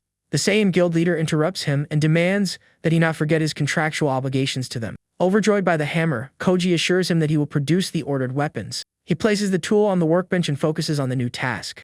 The impatient aggressor orders Koji to hurry up with the production of the requested items. The craftsman replies that he needs at least one C-rank mana crystal for the work. The guild leader explodes in anger, saying the delivery is already late and threatening that they could lose control of the gate. He insists that Koji forge whatever he can using any materials currently available. Tenma calmly walks between them and asks whether that gate is C-rank. The aggressor suggests that Tenma help as support, but then asks what rank he is. Tenma coldly replies that he is a D-rank hunter. The man stares at the protagonist and says that he is also D-rank but underestimates Tenma's abilities. He boasts about his own technical experience. Tenma ignores the comment and walks across a horde of defeated goblins. The man watches the protagonist surrounded by an intense blue aura and asks in terror who he really is.